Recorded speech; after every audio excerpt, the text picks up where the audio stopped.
What do you think my Pokemon call out would would would sound like? Scizor, Scizor, Sticky, Sticky. Welcome to Crazy Hyper Dungeon Chronicles. This is a game I've been waiting for a while because the gameplay actually seemed really, really cool. It was on my list from a long time ago. I just forgot to update my list. 4596, 4596. Why do you still remember the code? We don't even play that. What you think?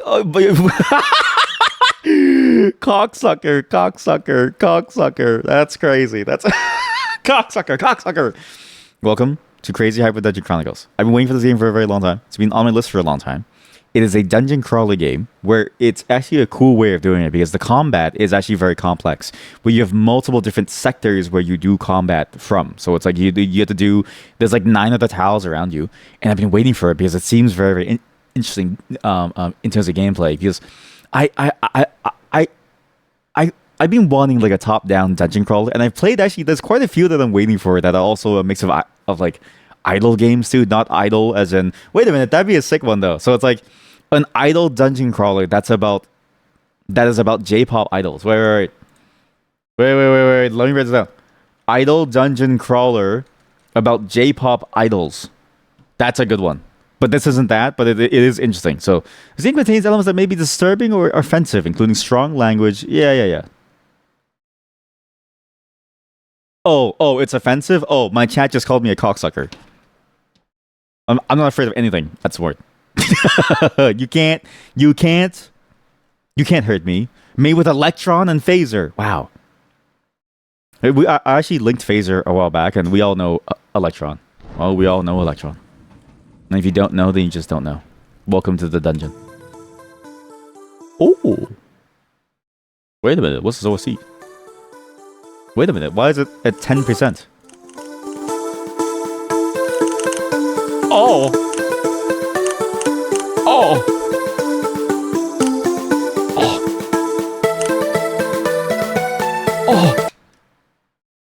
It's so good. But why does it mute when I alt tab?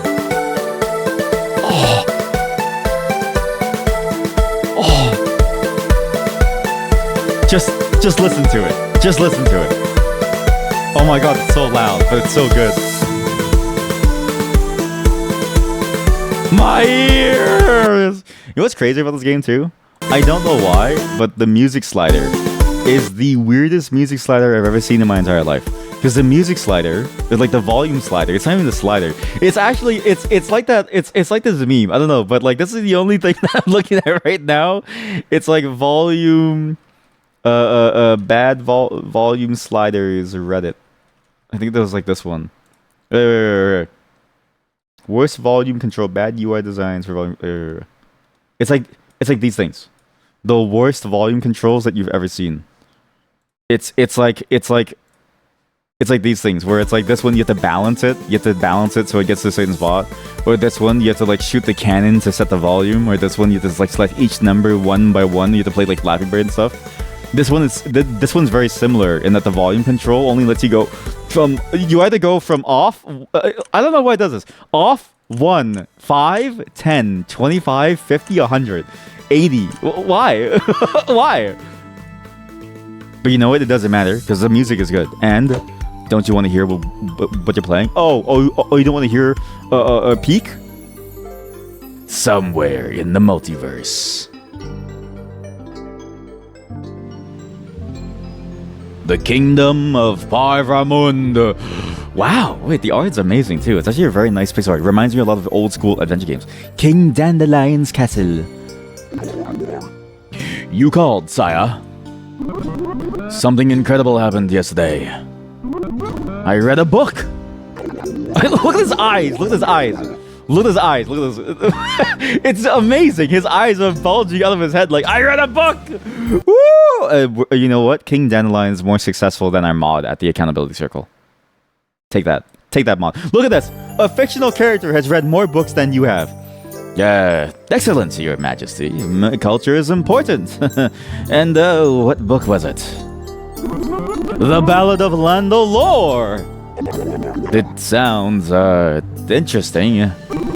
Apparently Lando Lore is the only adventurer who ever made it to the land of the Hyper Dungeon. The what a dungeon? You mean that mephitic underground plagued by perpetual magical entropy? Lando almost snatched the sacred Grawl, the most precious relic of the bellicose orc people, kept at the bottom of the labyrinth. Unfortunately, he was then discovered and tied to the torch's stake, or something like that. What an exciting story, Your Majesty. Anyway, my good Chamberlain, I was thinking, wouldn't it be wonderful if the sacred Grawl were part of my collection? I suppose so, but exactly what is it? I have no idea. I still have to finish that stupid book. But anyway, I want it. I have spoken. Now go. Now go. Now we go. Well, better this way, as long as he's fixated on some stupid quest. King Dandelion won't cause trouble elsewhere. All I need is a hero. Or a heroine. Stupid enough and reckless enough to venture into that sort of alchemical quantum mess. Mess. So I can be here. So I can be heroine Giada Brigida Celinda McDurden, or I can be hero Achille William Angelos McDurden. Loves quarrels, whipped cream with apple pie, chests that are easy to pick open.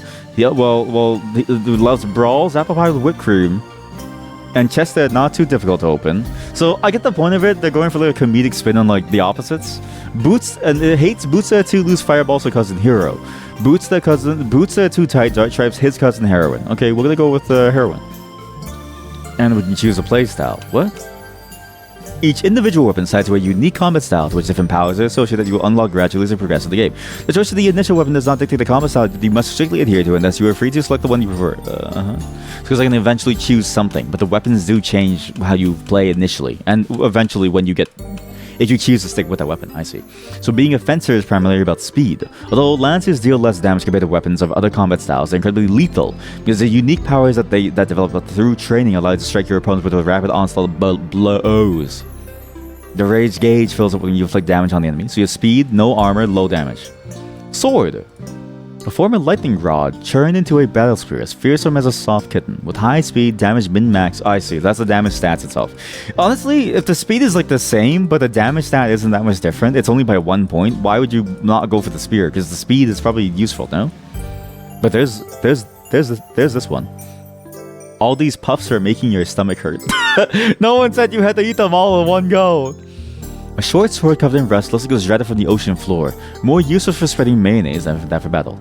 Being a swordswoman is all about achieving harmony between defense and offense, and all the traits of these weapons are above average. Unique powers developed through training with swords and axes help you emerge victorious from even the toughest battle with minimal damage. And every time we block an attack, we gain rage. Whereas an arms woman means embracing the path of brute force and maximum destruction. From the start, maces and hammers deal greater damage compared to other weapons. As you develop mastery over these weapons, unique abilities are unlocked that further enhance the destructive power, and it only fills up after you defeat or drive an enemy away. If there's boss fights, that might be bad, but honestly, that does sound cool. I do want to be an arms woman. And it's a heavy, rusty mace that's a heavy, rusty handle and a heavy, rusty head, and it's got heavy, rusty spikes. Make a perfect nutcracker. Yo! And we can choose a playstyle. Do you like to chat, snoop around, and smash some heads? What? Choose a playstyle based on the traits that best represent you to enjoy an experience tailored for maximum enjoyment. Pick a completely different style from your usual one to try something new and embark on an unexpected journey. Also, there's this one YouTube channel, or this one video that I watched about the historical armor thing, and they were talking about how it's very impractical for armor to have the close breast shape that it usually does, because your chest would be caved in. If you ever look at an armor chest plate, apparently it's there's a lot of room between you and it because it's meant to crumple.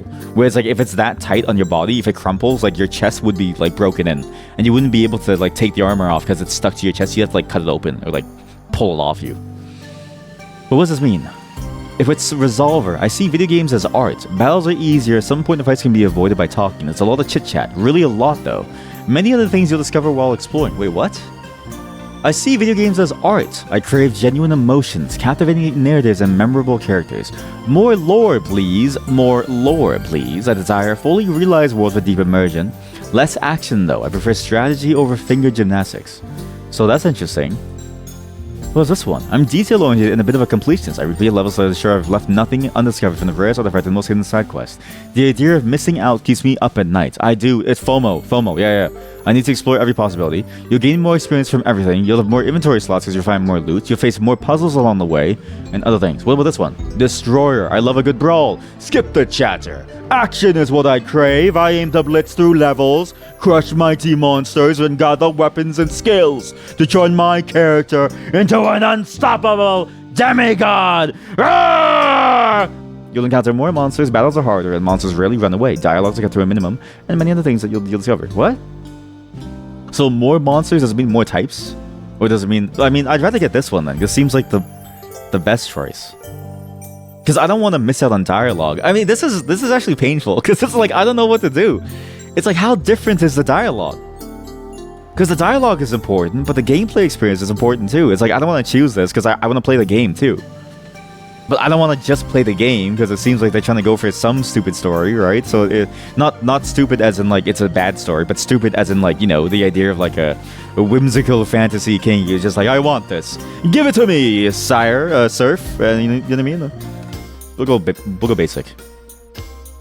The art in this game is so sick. It really is just a classic dungeon thing. It has been a dusty journey, but here we are, finally. The only problem is that my cousin Hero got ahead of me. What? He's also in search of the sacred Grawl. Oh, how I detest him. But I have an advantage over him. I founded that cellar, the Lando Lore's Journal, the only adventurer who ever managed to reach the 50th level of the Hyper... 50th?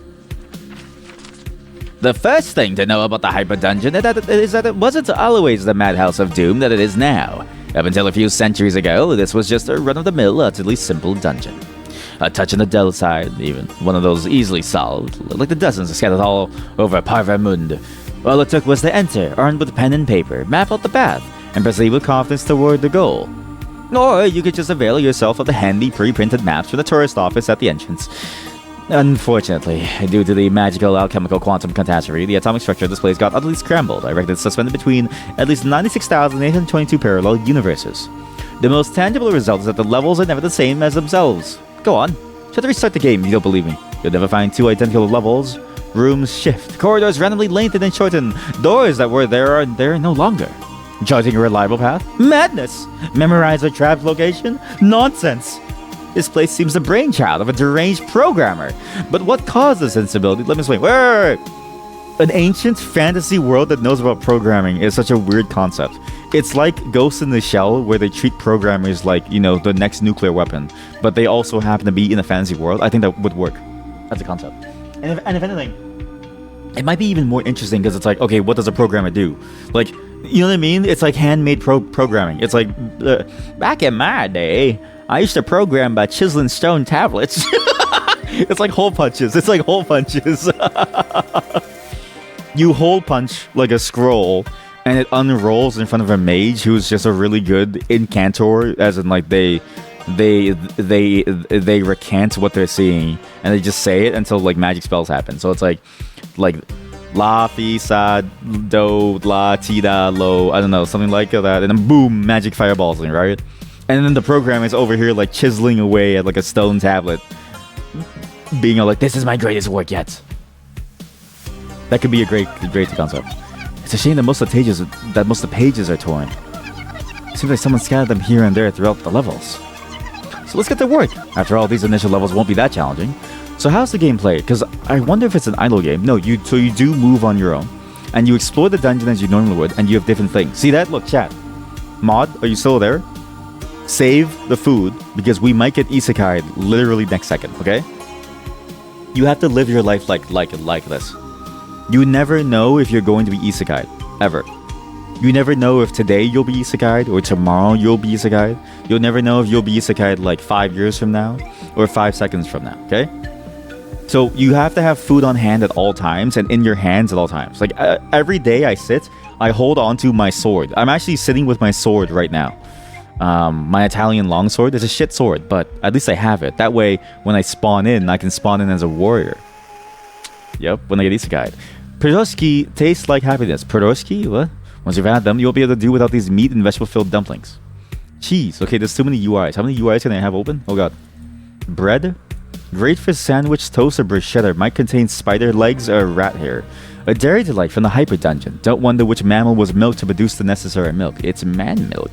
Food and water from a water skin. Once a troll's bladder, once properly cleaned, it's an extremely durable water container. Just remember to take a sip every now and then.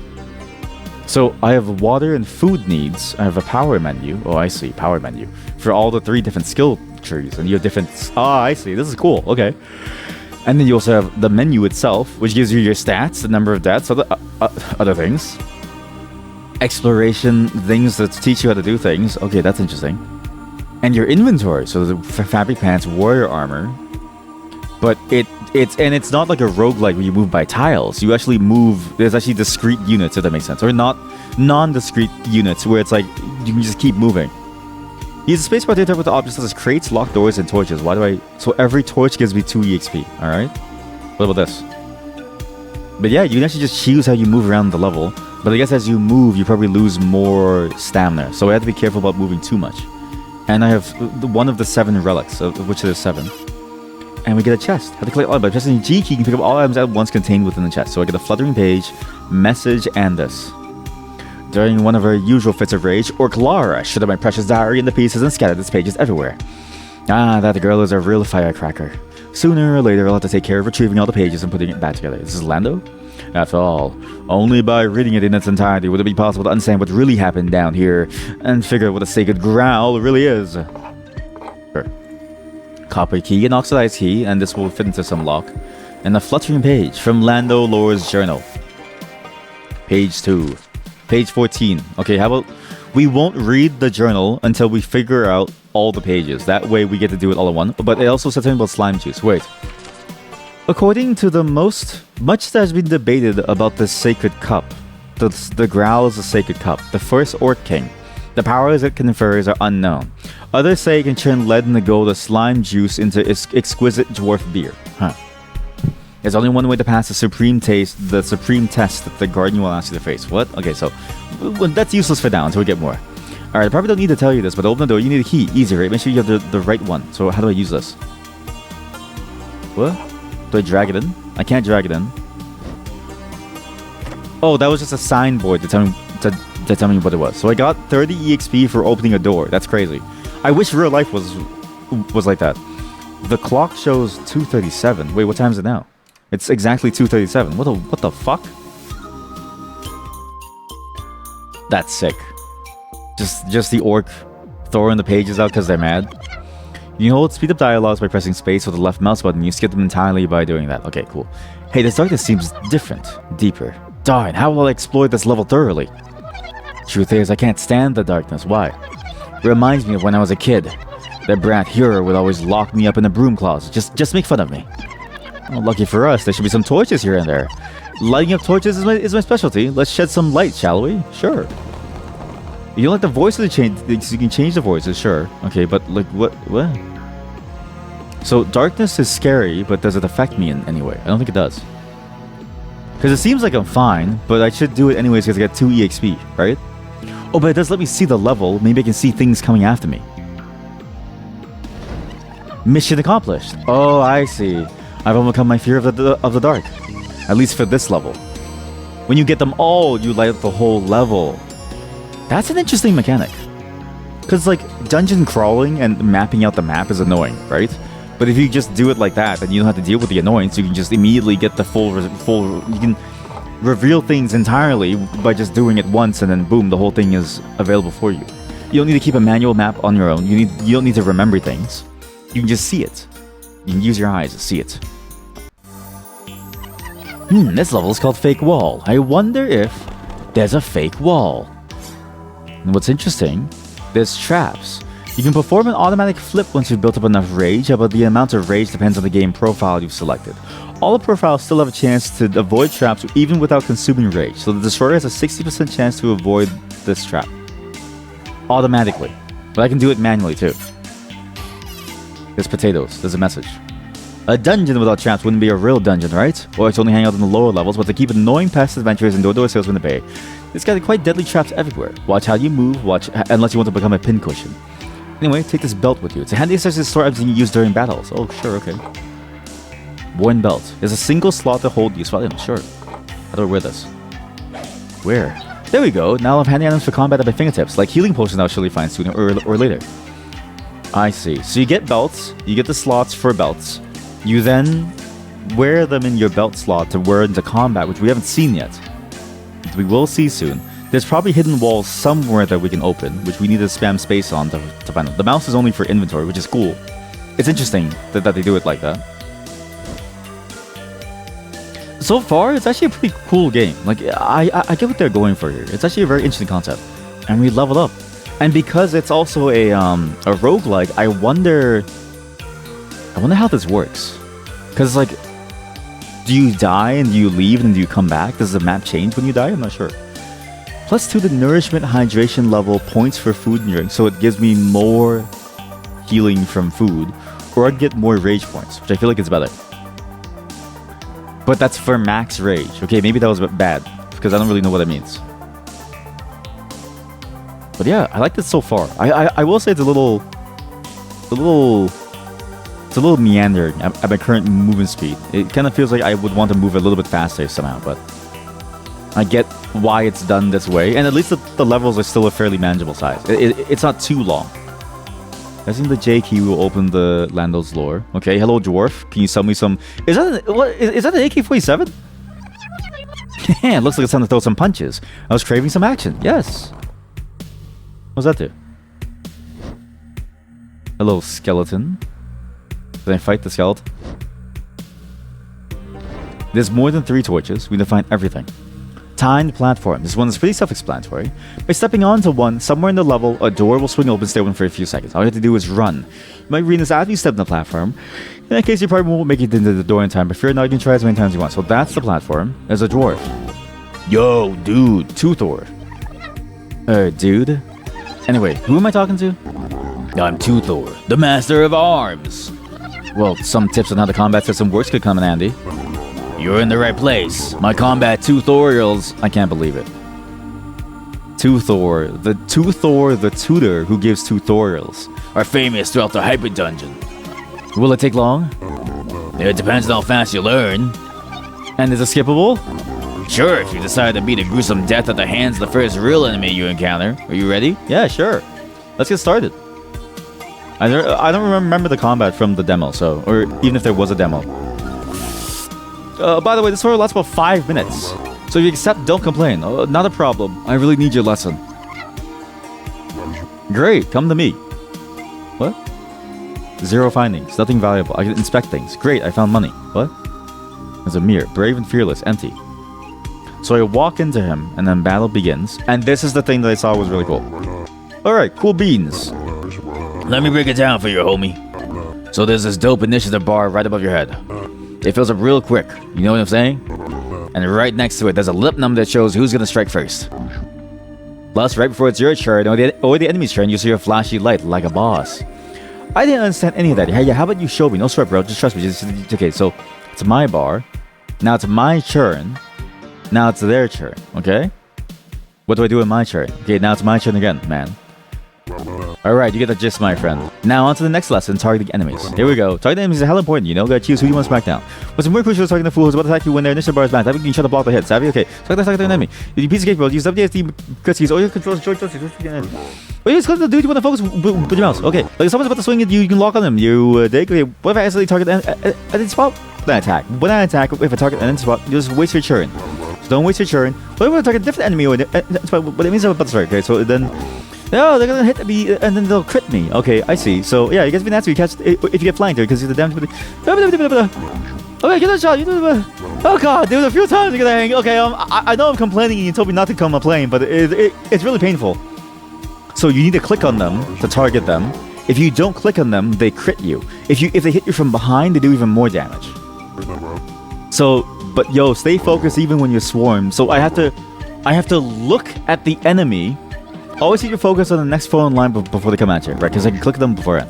So I need to be able to move around and attack and aim while they're attacking me. It's like it feels like Osu actually. It feels like Osu. When the bar fills up, you have to see the attack gauge popping up below, filling up. You need to click on the enemy with the mouse or press the space key when the indicator lines up with the hit area. What is this hit area? What? Yeah, show me. So I'll do this. I go in. It's my turn. Oh god. It's like Undertale. That one Undertale boss fight thing that we did, it feels like this. Or that online game that we did. So you can do the crit thing, but you also have to look at everybody else at the same time. So you look at the bar. As the thing moves, you have to deal your damage. Then everybody around you is trying to kill you. You have to face them while you're doing it. Like, that's why I wanted to play this game, is this. Beep this. That area's got a darker zone. That's a critical area. You hit that one, you'll land a massive critical hit. A quick way to end the scrap, you know what I'm saying? Some beasts might even bolt there on their last light, so if they run away. Nah, you're a knight, so knights don't back down, so I don't run. How do I defend myself? Are you alright? You're on point. Okay, defending is like attacking much tricky, because you gotta be all being quick on your feet. Sure, but what does it mean? Oh, that's really hard. Okay, that's really hard. So it's even more complicated than I thought of. You have to time. Okay, this is okay. Wait. I have to lock in. I have to really. Yo, he did a good job. Hopefully, he didn't rough me up. Okay, don't sweat your wounds way patch. Props to your massive base combat before you gotta. Don't ever feed him after midnight. What? Who? Don't ever feed him after midnight. Who? Always strike the enemy that's about to hit me. Right? That's the ticket. Okay, that's all it is. Okay, bye. Has to lay down the tracks for his new gangster epic album. Now go face that skeleton and we'll never cross music again. What? I'm a little tired of reading now. How about you read in silence? I read in silence and you see what happens, okay? I don't need to narrate everything, okay? Whoa. How old are you? Okay? Did you finish grade school? I hope so, because you need to be 13 to use the site. And this is an 18 only chat, so you need to be at least 25 for me to respect you as a human being, alright? And so guess what? You can read on your own. If you can't read, well, guess what? Your education system failed you, and I can't solve society's problems. I don't want to read anymore.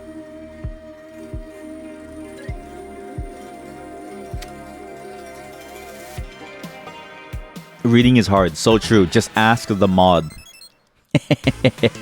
Wait, Papyrus? Like, from Undertale? Papyrus from Undertale is fighting me with a sword. That's funny. Also, my skill in combat, it's a bit like RuneScape, where the more you do something, the more your skill increases. I wonder if a normal hit gives you less increase in skill. Like, if I do a normal attack, I do get less. So I should be critting all the time in order to gain mastery within maces. And I'm assuming the weapon skill is how you increase your weapon category level. Because it seems like you have a normal level and then a weapon category level, which has all the powers based on the category, right? This is a little complicated. If you click over here, it doesn't work. So you have to keep your mouse in the game. Keep the mouse in the game. You can't go over here because it's the quick slots. Flawless victory. Honestly though, cool game. The writing it's just a normal bit of writing. It's not bad. It's not like, you know, crazy, but it's also not bad. It is just enough humor to be enjoyable that it's like, you know, it's doable and you don't mind reading it. But the gameplay is where it's at. Like, it's pretty good. It feels like there's a lot that you can do within the game, and there's a lot that you have to keep track of, but it's the simplicity of the gameplay combined with the complexity of the battle grid that really makes it. It's not a hard game to play mechanically, but it's difficult in that you have to be aware at all times. So it forces you to, like, keep track of multiple things. It's a good approximation for the type of thing that you'd get from, say, Mountain Blade. Because in Mountain Blade, right, when you're fighting enemies, if you're swinging at someone in front of you, you don't know who's coming behind you. You can't see the arrows flying at you. It's a lot of that same feeling. While you're busy, while you're busy attacking in this game, you can't keep track of the people who are trying to hit you. It's actually a very good combination of systems that, like, gets you that same feeling without going all the way and changing the view of the game. I'll take plus the mace, please. I'm quite the armswoman here. Got blazing focus. Slows the cursor speed on the attack bar for 4 seconds. Downside, it simultaneously reduces the size of the target area and the critical area. So, why would I use that? Yo, dude. You scared me. I thought we were done seeing each other. Well, I figured I'd drop some more knowledge about bombs, about powers and comp styles. Yes, please. Okay, sure. 3 minutes. Okay. You have my full attention, bro. Okay, listen up. This is hella important. Okay, each comp style has no power. Some of it is something unique. You tell me there's more comp style. You got swordsmanship, slice dice. It was axe, fancy strikes, maces, just maces. Bingo. Mace hammer. Style, flavor, many flavors. Swordsman, holding line, defending, fencing, speed, agility. Mace is pain. Bring the pain, bring the gain. Preferred earlier when you talk less than practice. Ain't that a shame? This dungeon gobbles up impatient news. When I was Puppet styles, the more you get power, the more you do style. The rage is what give power. You use power in battle by rage. You need this. The rage is swelling in me. Take weapon. Use it. Strike down. Take look rage bar now. Okay, rage bar full. Now full rage bar. Okay. Impressive. Very angry. Look full of rage. Rage, combat style. I know about the combat styles. I read this in the beginning. I can potion get rage to unleash. Use unleash. Use activate. Press the key or click the power icon, but that's difficult. So now I take my left hand off my penis and I put my left hand on my keyboard. And I press 1, 2, 3, 4 to use the thing. If you're in the middle of a parry and attack, the power will kick in as soon as the action is done. Can't be used at the same time, but it queues up. So now I want to use the power selection of this. You gotta activate the power, then I use this power, which gives me more time to do the thing. And now I hit him while the power is active. It slows it down, but it makes the area smaller. And then I do damage. And then, yo, peep the effective focus power slows. Yeah, indicated it doesn't seem very powerful. Don't sleep on it. It will mag pack punch. Comes to clutch tougher foes. Uses less rage than the powers. When you're up against the attack bar speed, so the stronger they are, the bar speeds up, and you gotta be careful. Folks show unlock powers by maxing, dabble in all three, but leveling at higher levels gives you more powers in the higher tiers. Stick to one weapon type, all to you. Okay, bye. Oh, just one more thing. Please shut the fuck up.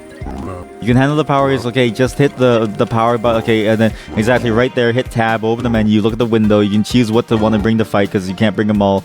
Okay, make sure you got dude. Okay, he has to shine up his gun collection. You won't be seeing each other. Wait, he has a gun collection. Why does he need?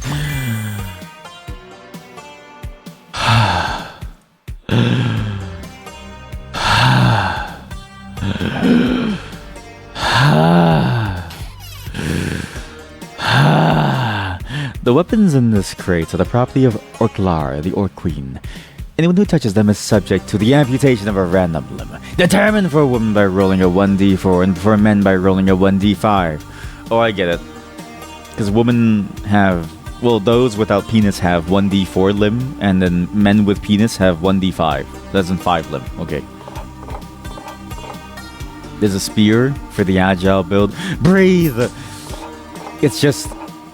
It's so painful. Yo, this is 2-4. Then to drop some tricks. The game told you that tutorial would have taken 35 minutes. I know, but like, I don't have a good sense of time, okay? Surprise attacks. Watch these fools ring bats. Sneak from behind when they're not looking. Bam. Wait, what?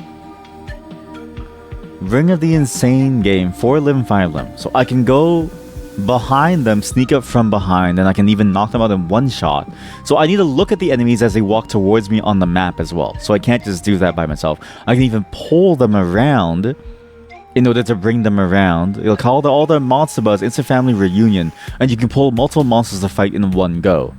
I also do magic. Because some of them can throw magic webs and slow me down and do damage, okay? Special combos, I can do combos with different skills. If I use Powerful Blow with a Whirlwind Blow, I'll do damage to a bunch of people all around me. I can mix and match stuff, because this is mix and match of the effects. Gotcha. So it means I can use powers all at the same time, too, which is cool, because they all queue up, but they also combine, okay?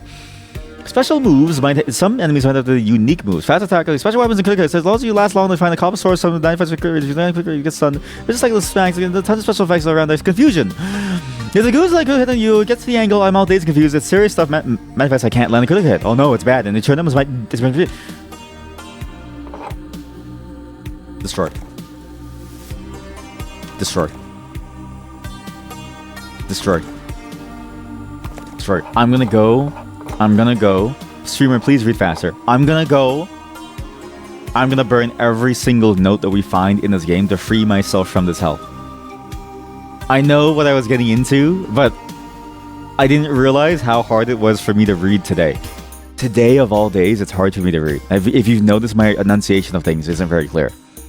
The words are slurring. The things are going down. Burn! Burn them all! And yet, it's not that the writing is bad. It's just... I'm impatient for some reason. Okay. Zen. Have patience. Everyone, we're gonna read one... I didn't mean to use the evasion. We're gonna read things one by one, okay? We're gonna take our time, and we're gonna read sentence by sentence. Though I will say this game feels like a JRPG in that it has multiple paragraphs, levels of words, which isn't bad, but there's a lot of words. But it's like, I want to see what they're saying. I want to see the stories and like how they talk about things. I want to see them talk about things like You know, because like that mode too, where it's like more storytelling. What does that mean as a mode that's more storytelling? What is the difference? What is the difference in the story? It's the caffeine. I think it is.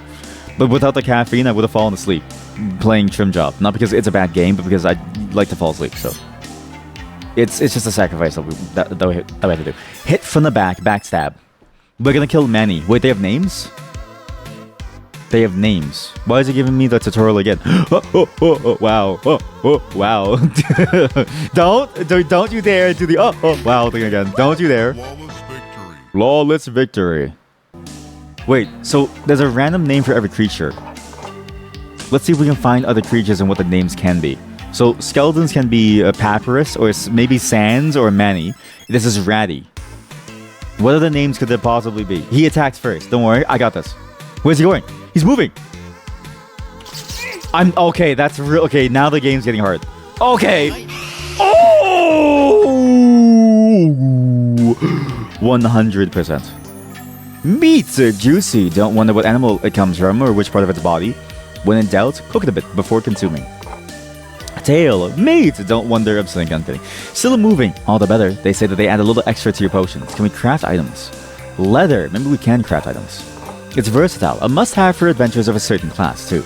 So, it wasn't that hard to get rid of these two. But hey, what's that down in the corner? Looks like a button. What? Oh yeah, the button. The combat's getting very interesting. The rat was immediately... That was very interesting. I really enjoyed what the rat forced me to do, which is I needed to look at it and care about where it was moving to and react to it accordingly. This is a very good game. What is this message? What is this? Ministry of Madness bounty notice. The Were-a-Cat. Real name unknown, appearance unknown, but like to imagine her as sexy in a very tight costume. She's the most infamous thief in the entire Hyper Dungeon, guilty of emptying the pockets of adventurers, burglarizing Alphonse's restaurants, and plundering the donation boxes of the Temple of Pakfutagar. What?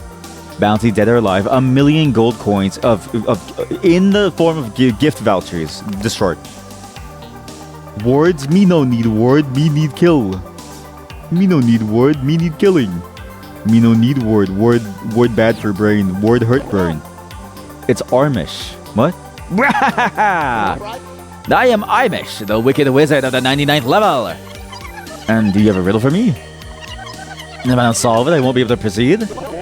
Yeah, now do you know? Are you also familiar with the dark arts? I like his voice too. His little like Nah, it's just that the level is titled that way. The Wizard's Riddle. So if you're the wizard, the Amish? No. Not the Amish. They're busy programming. They're doing like, you know, handcrafted code on like stone tablets. Easy, right? Enough chit-chat. You'll never escape from here. Alright then. I'll give it my all to overcome this challenge. I don't know if I want to waste my time as to riddle. I'll give it my all. Alright then, I'll give it my all. You will never succeed. Wahahaha. The only way to open the door is to find the 3 unveiling glyphs are hidden around here. Where could they be? Who knows? They could be anywhere. Let me do the torches. So all torches are lit. 3 glyphs. Well, the glyph is right here. Is that one? There's one over here. Ah, beginner's luck. But you never find the other 2. And this one, I see them on the floor. Well done. But your lucky star will eventually land you. I was hoping for like a real riddle. I was hoping for a riddle that was like, okay, what follows you? What? It's like what follows you during the day and leaves you at night, and then what is there with you from all ages, from young till old, and then it's like, oh, your shadow. You know what I mean? Something like that. In a game about writing, I am kind of sad. In a game with writing, I'm kind of sad that there's no real riddle. Okay, never mind. You won't pass anyway, not until you put them in the right order. Take years to find the right combination. I'm not a genius with combinations, with combinatorial calculation, but it shouldn't take too many attempts. No. Oh, no, it's not. It's not. Earth, storm, and fire. Oh, you're so far away. What? Isn't it earth, wind, and fire? Fire, earth, water? I thought it was like a reference to something. Wait, what the? How is this possible? How did you manage it? Well, come on. Yeah, it wasn't difficult at all. It's not true. No, it is true. It's not really a riddle. It's just you just try them all. Seriously, maybe by adding more glyphs to increase the possible combinations, trying to hide them better. La la la, I'm not even listening to you. It's an incredibly complicated riddle. Damnation, if I continue like this, I'll never get a job. Imagine having a job. I think we gotta go for more carry weight. I know inventory slot seems useful, but I think carry weight is the more limiting factor in the game soon. Sorry, I'm so gassy. Oh my god, there's another message.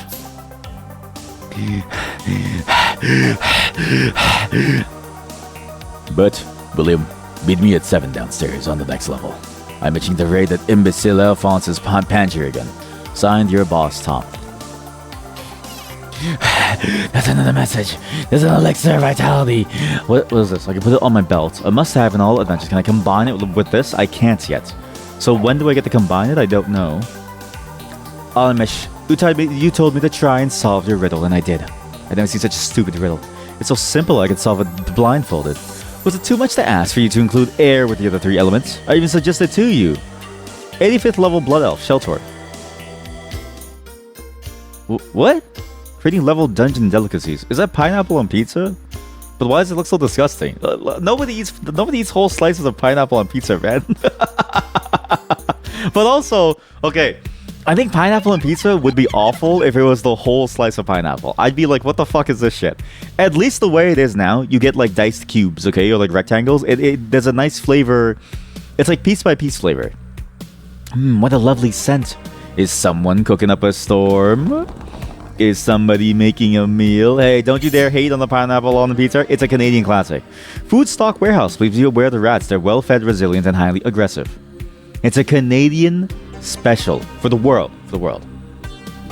And also, remember what I said last time when we played the spooky game where we were at the party, right? Pineapple, it's special. Pineapple and pizza is this, okay? If pineapple is a 4-topping pizza topping, where you get 3 salty toppings and you get 1 pineapple to balance. Or it's a 2-topping pizza topping if you get anchovies and pineapple. My favorite combination is anchovies and pineapple. If I can get a 3rd topping, and then it's sun-dried tomatoes too. I love that flavor. Chez Alphonse. Quality cuisine for adventurers and non-adventurers alike.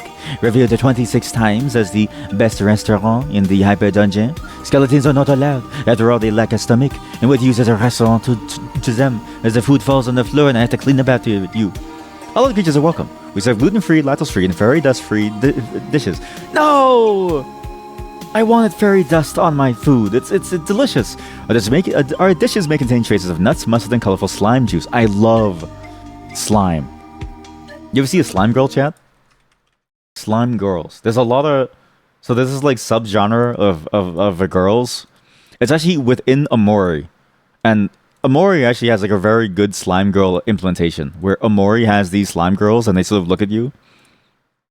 And they're taunting you with their, sexy, slimy bodies and their slimy appendages. And they're covered in slime, and then they cover you in slime, and then you're all slimy and they're all slimy, but like the slime that they're covered in is slightly different now that you're in the mix, because like it's a different kind of slime. It's human slime, right? That's the shit. So if I get slime juice in my meal, that seems pretty good. Ew, disgusting. What's wrong with the anchovies? You hate anchovies. You're just a hater of anchovies and the pineapple. It's because you don't like pineapple in general, so it's ew on everything. That's fair. Excuse you. What? Did I say something wrong? You've never felt the touch of a slime boy? Wait. Slime boy or slime girl? You know what I mean? That's pretty good. Slime boy or slime girl? I think I would choose, because every boy is capable of making slime.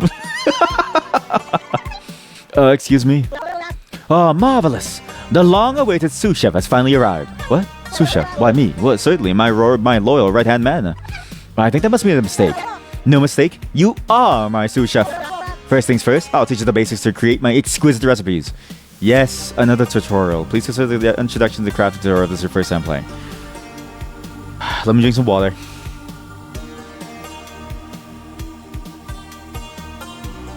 Okay, los dos. You heard me.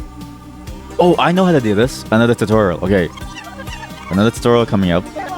Very well, sounds simple. Okay, prepare a nice cooked fish as I'm expecting a fish recipe. You first need the recipe. I must have written it somewhere inside the box. Let's see. Once you find it, pick it up and read it to learn how to make it. Go ahead and get started. Sure. The water is dirty. Wow, it's empty. Nothing worthwhile. Wow, inside the sink I found water. Cool. Imagine finding water inside the sink. You know nothing, John Cook. Who is John Cook? John Cook? You know nothing, John Cook? Wait. You know nothing, John Doe? The Game of Thrones twist on TikTok? What is this? You know nothing, Jon Snow? Wait, what? What's this? You know nothing, John Doe on TikTok. I'm just watching it without you hearing it, just in case. It's literally just someone's TikTok video. I don't remember anything about Game of Thrones. I wonder who does the cleaning around here. Soon to be me. And now, once learned, it'll be available in the kitchen. Excellent, my assistant. Okay, these recipes include the one for the fish will be put in your journal. In journal, necessary ingredients, speaking of ingredients, everyone to make cook fish, raw fish. Fish common, but no where. Where? I don't know. What is it? I don't know. Get chest, secret chest. Why did I lock in the room? No distractions allowed. Focus, learn. You focus and learn. Go into the thing, get the fish. Warehouse fish. Secret chest, get fish. Boom, we have fish now. Is that, wait, oh my god, is that Nemo? I've acquired. Now, approach station, make fish. Make fish. You'll learn the recipes. Make sure not to waste. That's Nemo. Unless you're so fond of sashimi that you're willing to risk anisakiasis. Isn't that the thing where you get the worms, right? We recommend frying this delight before taking the bite. That's a good witch chant. I will fry you into a delight before I take a bite. And then you cook the fish. So there's crafting stations that you need to find and recipes that you need to find to craft items. So the meat that's in my inventory, I can't do anything with it yet. And the leather, I can't do anything with it yet. And the rat's tail to combine with my potion, I can't just do that. I need to find stuff. Okay. And the levels are random. I bet you randomly find these stations as you go. So you have to like, do you want to do it now or do you want to save it for later for a potential other recipe? There's going to be choices there. Because if it's all if you're on one trip going down, you have to be careful of, do you choose to build an advantage now versus later?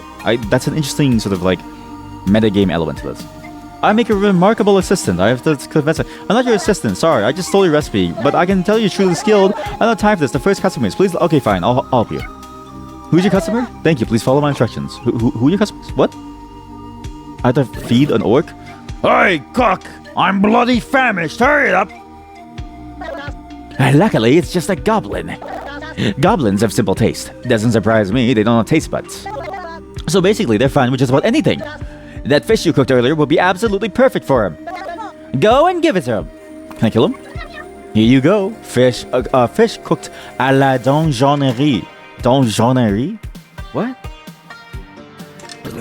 Exquisite, as in like Jon Snow, John Cook, John, Don John? Yum! I adore homemade cuisine. Simple and unpretentious. If I had taste buds, they'd be celebrating. Hey friends, come and try this fantastic cuisine too! Friends? Oh my god. Yuck! We are very hungry. We are extremely hungry. Does it mean you want to eat me? We practice cannibalism only sporadically. Hardly ever if we have a decent gastronomic alternative. So, bring me a nice well-done steak right away. I don't like it bloody. Well, I mean, I do like blood, but only in battle.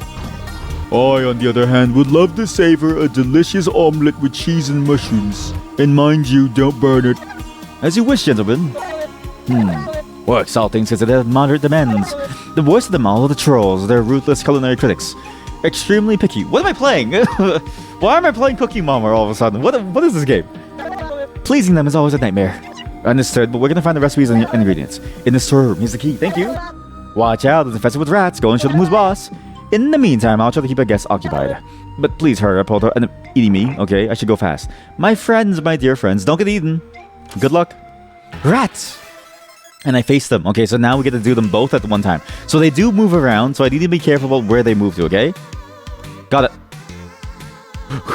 And even attacking them is hard, because attacking them requires me to aim very, very well. Because it moves, like their health. The bar to hit them, the bar to perform my attack moves because they're rats. They're very difficult to hit. He ran away and he pooped gold. Nice. Very good. Take the meat. Take the leather. Take the ring. I'll read this stuff later, the ring and stuff. Rat Shaker. Okay, we are playing that today, so we will play the game after. We will no longer stall on Rat Shaker. Don't read too much. Do the steak and the omelet recipe because he's going to die. We learn steak and we learn omelet. And we learn more meat. What am I doing? Just do this. Easier. Use space. I need to stop using my mouse. It's not always necessary. Oh, you're finally back. Yeah, I'm gonna make a steak. A nice, delicious steak. Full of nutrients and vitamins. I get more rage points, I guess, is probably the best thing to go for. The attack bar of the rats move because their speed is higher than the mine. How about you don't spoil everything, and you let people who play the game theorize and just learn it on their own. Even if they're wrong, the person playing the game will eventually figure it out through the process of naturally playing something, right? I know that you want to be helpful, but like, just let the person experience it and let them be wrong until they're right. Because that's the whole point of playing. When you were a baby, did you know how to shit instead of a toilet? No, you used to shit. No, you used to shit your pants, and it sucks. It sucks. It stinks, right? But you learn over time how to shit instead of a toilet. That's a skill. Let me build these skills on my own. Because if you told me as a baby that I have to shit in a toilet, I'd go, why? I can just do it right here. You know what I mean? I need to feel the reason why. I need to feel the shit on my ass cheeks and smell it for me to know that it's bad to shit my pants. And also, that's rule number 1. So you're now in the final warning. It's like one of the... I don't get it. It's like the first 5 or 6 rules that I have. And it's only 5 or 6 rules. And one of the rules is don't say anything about the game and just let me play the game. How do people keep doing this? It's like I have to ban people every single day. You know what? I'll just ban you because it's just easier. It's just easier to just instantly ban you. I'm just tired of dealing with the people constantly just not reading the one rule that's there. It's just easier to just instantly ban someone and just go, look, it's bye, see ya. Here you go, a well-cooked steak for Mr. Orc, and an omelet for Mr. Gourmet. Because the thing is, right, if you can't read the rules, or you don't care to read the rules, then you don't care to listen to what I'm saying. And so it's like, it's already too late. The social contract between streamer and chat is that you follow the bare minimum that I set up. Okay, and then we play the game together, and then we have fun with it, right? We speculate, and you jump in, and then it's like kind of okay here and there.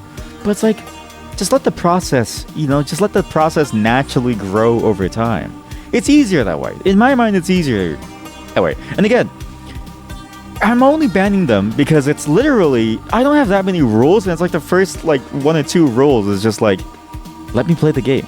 And it's like, if you can't read that far into the rules or you don't care to, then it's like, okay, immediate ban. Because it's like, if you don't even, if you won't put in the bare minimum effort, I don't want to put in the bare, like, I don't want to put in any effort for you to. Super simple. Oof, it had to be done. Yum, excellent. Wow, you've amazed me. This dish is outstanding. Usually everything disgusts me, but I must admit that this dish was fantastic. How did you survive as a new chatter? Because you came in and you actually knew the rules. Like, even when you backseated, you knew when to backseat. You know what I mean? Like, it's like backseating to ruin the experience is very different too. Where it's like, oh, like, do this, do that. Whereas like, it's the way that you did it is specifically where it's like, oh, you like give like hints. Like, it's like the people who know not to ruin the experience, right? Like, they sort of intuitively understand what that means of like why someone has a rule of like, just don't give any advice, even good advice. Because you want them to experience it and like suffer through it, right? And so it's like, if you do it with that in mind, the way that you convey your like the things that you want to say changes. It's like keeping that in mind as a driving force changes how you go about the conversation, which leads ultimately to a much more pleasant experience where I can still enjoy it, but I also now able to take what you have in mind, but it doesn't ruin the experience of playing the game, right? And I can see that when it comes through. Like I can see when it's innocence of like, oh, like you didn't know and so you did it because you thought you were helping. But also it's like, that's why I don't want to give them too much leeway, because it's like, you do know. Because again, if I go to, I think I can literally go, and again, this is why I don't want to have a chat. This is why I don't care about being famous on Twitch. It's why I don't care about having viewers on Twitch, right? Because fame and viewers means nothing if if nobody's, you know, willing to like where's the rules? How do I actually get to the rules? Wait, actually, how do I actually view the rules? Because it's not a lot of rules. I swear it's not that much. Channel. I wish I was. Also, their settings menu, like Twitch's settings menu, is probably the worst settings menu that I've ever seen, where it's impossible to find what you need, because some things are in different places. Twitch, how set rules? Set chat rules. Set up moderation. No, rules. Chat rules. Rule. Chat rules. You made a custom set of chat rules. Okay, where? How? Chatter permissions. In the chatter permissions section, moderation preferences. In these, navigate to your dashboard, click settings, and then moderation settings control. Mod management? No. Auto mod, message filtering, chatter permissions. Here we go. Rules. Here we go. Most of these rules are a shitpost. It's the about section. Exactly. Most of these rules are a shitpost, okay? Some of them are just for me, where it's like you have to be 18 plus, because I don't want to deal with the kids. English, because I only really understand English. And this one was a shitpost where you have to do this if you don't like you got. Most of it is a shitpost. But it's right here. It's 1, 2, 3, 4, 5, 6. 6 lines in, you get to no spoilers. And it's like, how do you not? And then also the parasocial thing too. I've had so many people come into the chat and they're like, hey, can I talk to you on Discord? Can we get on a video call? And I'm like, fuck off. And I just instantly ban them, because it's like, what do you mean? Like, it's literally like, I'm telling you, no. The rules boil down to, don't be an asshole, don't spoil things, and no, we cannot have a personal conversation. This is not what this is for. And this is the like thing, right? Oh no, oh no, people are registering. Oh no. When somebody comes in and they demonstrate that they can't read 6 lines, I think to myself, there's no way that we can ever have a real good viewer to streamer sort of like back and forth. Because the viewer streamer back and forth is, there's a ton of you and there's one of me. So we have to make it easy for each other to enjoy. It's why I don't pick on the viewers unless it's for fun, but they have to be in on the fun too. It's why I'm also very aggressive when a viewer gets a bit too far with it. Because I'm like, okay, now you're going too far, right? Because it's like, you have to be here with the understanding that we're all here to have fun. Maybe no spoilers higher up in the list. People just read their first three things. But that's the thing, is like that's what I'm getting at. If you come in and like people don't read the whole thing, then it means that you would disregard the rules. Because at first it's 3 lines, and then you say, okay, well the first 3, and then what if they keep doing it? Then you go down to 2 if they keep doing it. If you go down to 1 rule and they keep doing it, it's like, do you have no rules, right? It's too much of a slippery slope. It's easier to just ban people to be like, hey, like, you know, you like, it's the first ever skill check. The first ever skill check is, can you play by the shared system that we all, you know, take part in? And I feel like it's not that complicated of a system, but maybe I'm misunderstanding. But I feel like the system is actually very straightforward in terms of like, this is the kind of stuff that I'm asking from the chat. Not that it's like, I would prefer if I could ask nothing of the chat. As in, like, I would prefer if I didn't have to ask anything at all from the chat. But I have to ask something because of that, right? Of like the bare minimum thing of like, some people just really don't get it. But yeah, it's funny that it always happens, because I'm like, and also too, it's funny because like I recently, there was this like funny video, and even my friend who's like a teacher, he like talks about it too, of like, yeah, like a lot of people just don't really like to read, and they've like stopped reading. As in, like, it was bad before, but ever since we all got locked inside and like the rise of AI and stuff, like, there's a lot of like shift in terms of like the amount of effort that people want to put in to like take part in social places. But at the same time, it's crazy, because even back in my day, right, I remember going to theme parks and they'd be the rules on like a theme park, and it would be like, okay, well, you know, you have to be this tall to ride this ride, and people would just try to get, and people would line up despite seeing that, despite measuring themselves, despite being too high up, and they would wait 30 minutes to get to the front of the line, and then they would be turned away. And they would complain. They would be like, why am I being turned away? I waited 30 minutes. It's like, buddy, we all did the same measurement at the beginning. You're too tall. I'm sorry, but it's a safety thing. Or you're too short or something, right? Like, it's like, It's crazy to me that it still happens today, but even worse now. I don't know. And which, from my perspective, I could be a lot more lenient, but then the leniency has too much of a slippery slope of like, okay, well, what am I being lenient for? Well, what do I get in return? Usually nothing. Almost always, whenever I've let people like that just sort of stay in, and inevitably I ban them after 2 or 3 days because they just keep doing it because they don't care. Like, the key fundamental problem is that people like that don't care. So at some point after 2 or 3 days, they just keep doing it. And then it's like, at that point, the whole thing just shuts down. And it's like, okay, well, you know, there's no amount of talking to them that can get them to understand that it's like, just let the people experiment, try the game. Let the people go through the pains, like the ups and the downs of the experience, because you need that. The full experience is the bad and the good.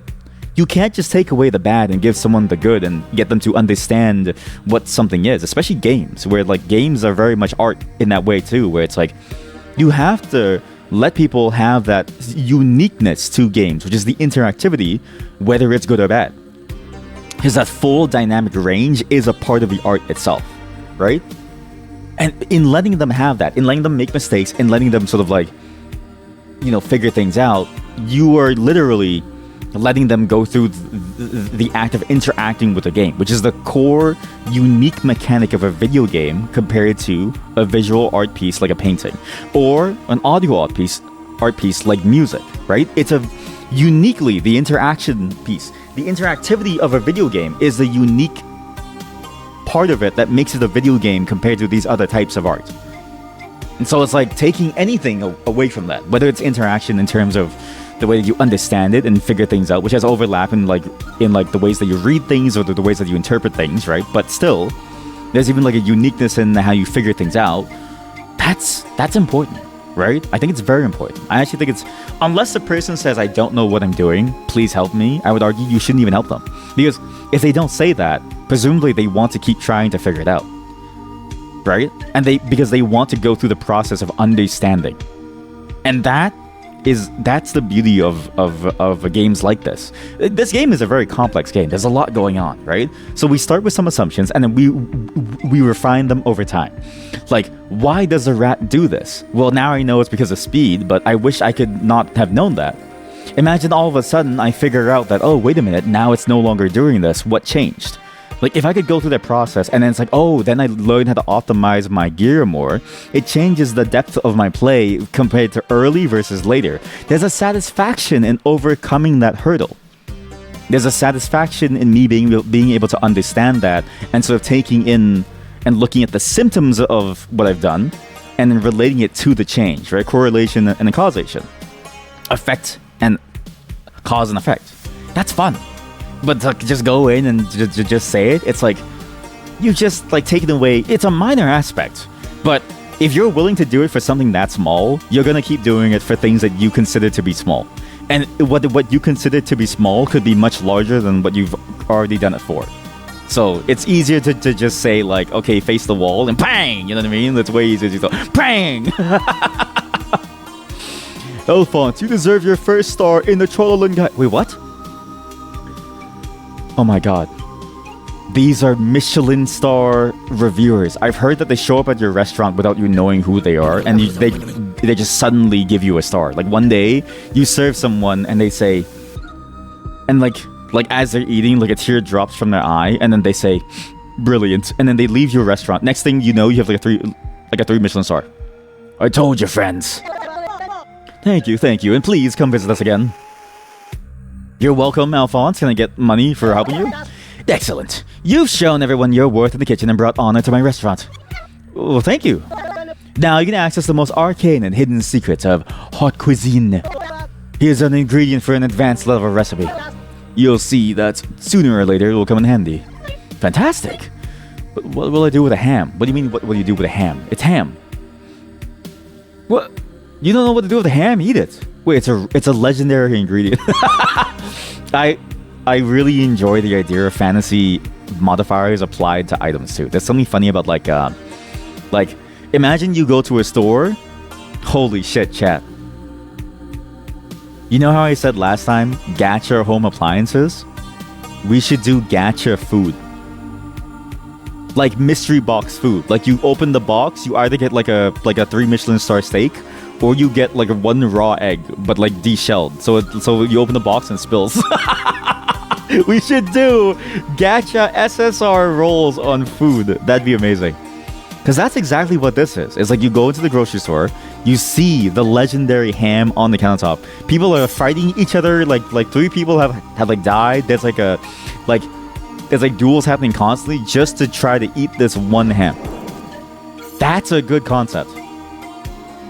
What other things could we apply the idea of rarities to? Because it's not just food and home appliances. Like we could do it for anything, right? Could be food, could be home appliances, could be like... I've just figured out how to make money. Gacha SSR sex toys. Holy shit. I know it sounds crazy, but just think about this, okay? Gacha SSR sex toys. Because if you go to the Bad Dragon website, it looks a bit like a dungeon. Like it looks a bit like you just opened the portal to a dungeon and there's like demons all over the place, right? So it's like, why don't you... Oh, that hurts! Oops, I need to be more careful. Oops. I thought I could time it right. So why don't you do that for sex toys? And all of a sudden, now you have gacha sex toys. Caution, fire tongues. Watch your step! Which the fire tongues were meant to be an innovative system to automatically light all the scattered torches around. However, at some point, the orcs decided to repurpose it as an additional defense system against annoyances. Well, it clearly didn't work because the notes are still there. Get it? Because I hate reading notes. Why are these demons so ridiculously... Wait, isn't that a reference to the comic book thing? What's that guy again? Something Leidner. He like draws Superman and his chest is like way too large. Hey, look who's here! Woohoo. It's Hero. He's stuck. Ministry of Madness. Administrative Circular number 33077. Patented teleportation with warp technology. We cannot guarantee outcomes in case of simultaneous crossing with flies or other insects. Any mutation, resizing, or alteration of cellular structure will not be refunded. Prohibited for use by baby orcs in the age of 6. Why? What? Well, why the baby orcs? Hey, cousin. How are you doing, cousin? Seems like you're in a sticky situation. He's my cousin, right? He's not my is he my cousin or my brother? I can't recall anymore. Also, I really should try to wait until they turn their back. See if I can get like a sneak attack on them. Also, I'm getting better at the combat, though I as soon as I say that, I did miss. I've also noticed that the names of the monsters, it still seems to be ratty. So I'm curious if it does change per... Maybe it does, if you have multiple types of monsters all in one place, that they would change their name. Like this one's called ratty, but maybe if you have more rats, they'd be called something else. 13.5. Next one is 15. Multiplies the number of attack bars. Of course, they'll be smaller. Beast style brutality. You know, there's no passive skills, huh? I thought there'd be more passives. Like I was hoping for a purely passive thing. Not to say that the powers aren't cool, but I like to shut my brain off and think less. Oh yeah, also I got a ring. Right. That's the page of the book and message. Can I read it now? No, I'm still missing too many pages. It's too hard. That's a good glove. And a ring. Message. Result of the referendum on the name change. After a long and painstaking ballot count required almost 5 years of monastic dedication. That's funny. That's good. That's actually funny. Like, it's so hard that you have to get an entire monastery, like a bunch of monks to dedicate their life to just trying to count these things, okay? We're pleased to announce the result of the referendum once called to find a new and a more appealing name for this place. And also, it's funny too, because it's making fun of the ways that, like, for some reason... It's like the bike shedding thing. Like, people are more likely to have longer debates about the color of the bike shed or like the name of a bike shed compared to like the bike shed itself and whether or not it should exist and how well it's made and how long it's going to take and how much money it's going to take. They just want to call it like, you know, cool bike shed versus tubular bike shed. With a margin of 6 to 18 votes against the only 2 blank ballots found in the box, the winner by a landslide is the name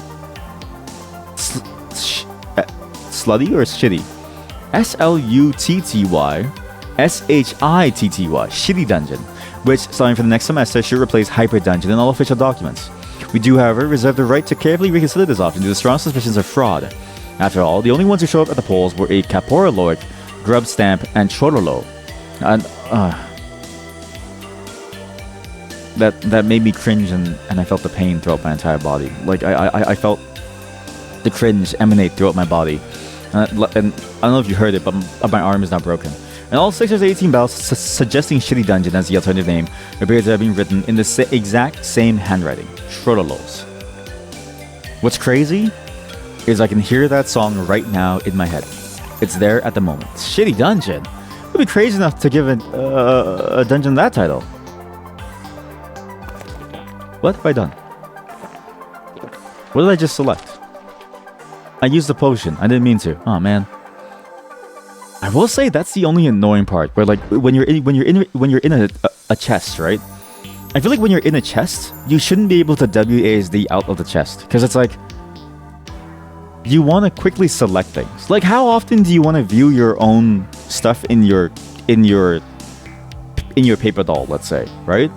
Maybe you want to compare it, but honestly, it seems a lot easier to just put the item in and out of the chest to maneuver here and then look at you. But I also kind of get it, because like if you have a glove here, there's no need to waste time. And my inventory is getting slow. Maybe it's more so that it's just not obvious when you switch. Because if I want to select an item quickly, or if I think I'm somewhere else, it's hard to remember where I am. And if you press it too quickly, you can mess up and throw something away or use something too early. But yeah, this game is good. I like the way that the game is set up. The story so far is, you know, we haven't really got much yet. It reminds me a lot of the idea of almost like Hyper XD, or like a like a random XD type of deal. It's not bad, but it does make you go like, okay, well, we haven't really hit any major points of insanely crazy, you know, writing that'll make you think like, okay, well, on the state of the world. But that's kind of what you want from a dungeon crawling game. You don't want too much complexity. You want something to turn your brain off to, and then you just want very good dungeon crawling gameplay. And I need those books over there. But this is just the one thing, is your movement speed is a little bit too slow. I actually kind of wish your movement speed was a little bit faster. I know it'd be bad, because then it's like, it'd be a little more unwieldy, but at least give me a sprint button, right? Because a lot of dungeon crawler games suffer the same problem of you're mostly spending your time backtracking through the spaces of the same dungeon over and over. But especially for this one, because it's like the dungeons are randomized, if I could just hold shift and sprint to go back to where I was because I want to explore, I could get to the good parts faster. And it'd be even interesting as a gameplay mechanic, because then it's like, it's a risk. If you sprint, you might not be able to stop in time to avoid a trap or something. But it's a risk that I'm willing to take, if only to save me the effort of having to slowly walk over to some spot. Oh, skeleton. Bye! I missed terribly. These are really fast now. I wonder... They did mention the stronger the enemy, the faster the bar would move. I wonder if that's true for a difference in level too. Like, because I'm higher level, does it then go slower? Or will it always be like a set speed at the bottom line and then it just goes up from there? Because even what seems like the default speed is very fast. It's actually not easy to apply. More carry weights.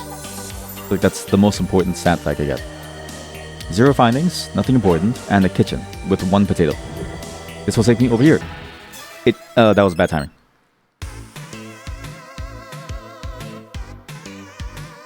I'm also kind of sad that the early game of the game, there's not too many multiple enemy encounters. Like, I was hoping for more chaos in the combat early on, because I think that's when the game starts to really, really shine, right? Is when you have to deal with different elements all over the place, and they're all moving while you're also dealing with your attack. I'm also surprised that it's turn-based, where it's you do a move, and then the enemy does a move, but everyone else freezes while a move is going on. I was kind of hoping for more complexity and like risk in the terms of like, oh, everyone kind of moves in almost like a similar time frame, just one after the other sequentially, and you have to like be able to click around quickly, which would be very difficult, but I think it'd be a fun way of playing it. I see. The graveyard of armor pieces rusted.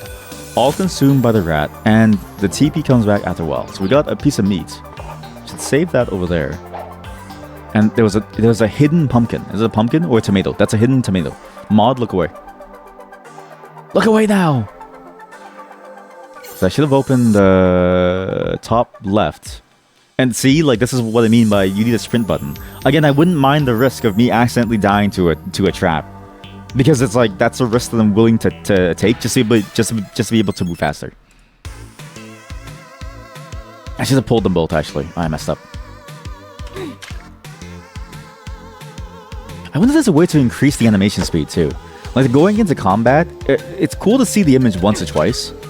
But after a while, it's kind of the same deal over and over, right? So, I wonder if there's a way for me to skip ahead and then just go right into the combat screen. Because it's just a little bit too... Just a little bit too slow. Like, I just want to go right into it. Yeah, it's... There's slight pacing issues with the UI, slight pacing issues with the game as you move around the map. And again, this is why it's important to allow people to feel everything, the highs and the lows, and it's why it's important to allow people to feel confused, because if they never feel the bad, then they'll never know what's the good, right? If it's always good, they'll never understand what's actually bad. You have to have a perspective. Hey, one of my favorite books. What's this?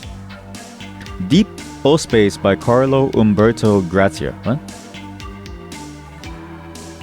And now the slow walk back. Okay, you know what? I am glad that the levels aren't that large, at least. They're not so long that we get stuck somewhere for a very long time. Ah, my wicked cousin, Hero. You made it all the way here in one piece? You surprised me. I thought a klutz like you would get lost in the darkness on level 2. You always underestimate me, ever since we were kids. When we were kids, without my help, you wouldn't have been able to find the socks you were wearing. I'll show you what I'm worth. I'll retrieve the sacred girl in your dreams. Let's see at level 50. Snort. What an insufferable boy. But he's ahead of me. I have to surpass him. Alright, the stairs were here the whole time. But he never bothered to leave. He stayed just to say things. We can now make bread. The Diary of Herbert the Magnificent. What? Dear reader, you're in luck. You hold in your hands the diary in which I intend to enclose my memories. Who am I? Why, Herbert, of course. Sure, at the moment I'm just the simple son of a gout-ridden farmer and a yak milker from the Azure Grey Mountains. One of the most famous for is that time I almost wiped out the entire village school by accidentally gifting poisonous mushrooms to the cafeteria cook. But hey, all that's gonna change. It will change soon. Very soon. As soon as I get out of here, everyone will remember me as Herbert the Magnificent. Why? Because I will be the second adventurer to reach the bottom of the Hyper Dungeon after the legendary Lando lore, of course. Soon I will finally surpass his greatness. I too will reach the final room, overcome the supreme trial, and obtain the sacred Graal, the treasure of the orcs. I'm writing this preface on the 48th level. In here was no walk in the park. There were all those traps, demons, the ravings of that nutty Cyrophoril, and a lot of other crazy stuff. I can't wait to tell you about it. My memoirs will be thrilling. This level houses the offices of the Ministry of Madness. As absurd as it seems, getting out of here is a breeze. No one's trying to incinerate me, skin me for a mouse pad, or challenge me to a shooting gallery. Just to get some stupid stamped document to move to the next level. Even a kid could do it. Let me sort that silly formality, and I'll borrow an ink bottle from those nice bureaucrats, the bureaucratorks, and continue writing my memoirs. I'll tell you everything there is to know about the Hyper Dungeon. This way, you can follow in my footsteps while taking the slightest risk. Okay, buddy, you spent all the budget on the book on writing the preface. Where's the rest of the goddamn book? Sometimes I'll read a book and the preface of the book is like multiple pages long. It's like a 4-page preface. And I'm like, just get to the point of the book. But this is the thing, right? At least with a book, you can skip ahead. The book, I can't use my weapon for mining. I need a pickaxe. Books are the ultimate medium because they have a built-in skip button. There's no other medium that has a built-in skip button. Oh, you want to skip a movie? Yeah? Okay, well then just close your eyes and wake up in a couple hours. Oh, you want to skip the music? Yeah? Okay, we'll just cover your ears and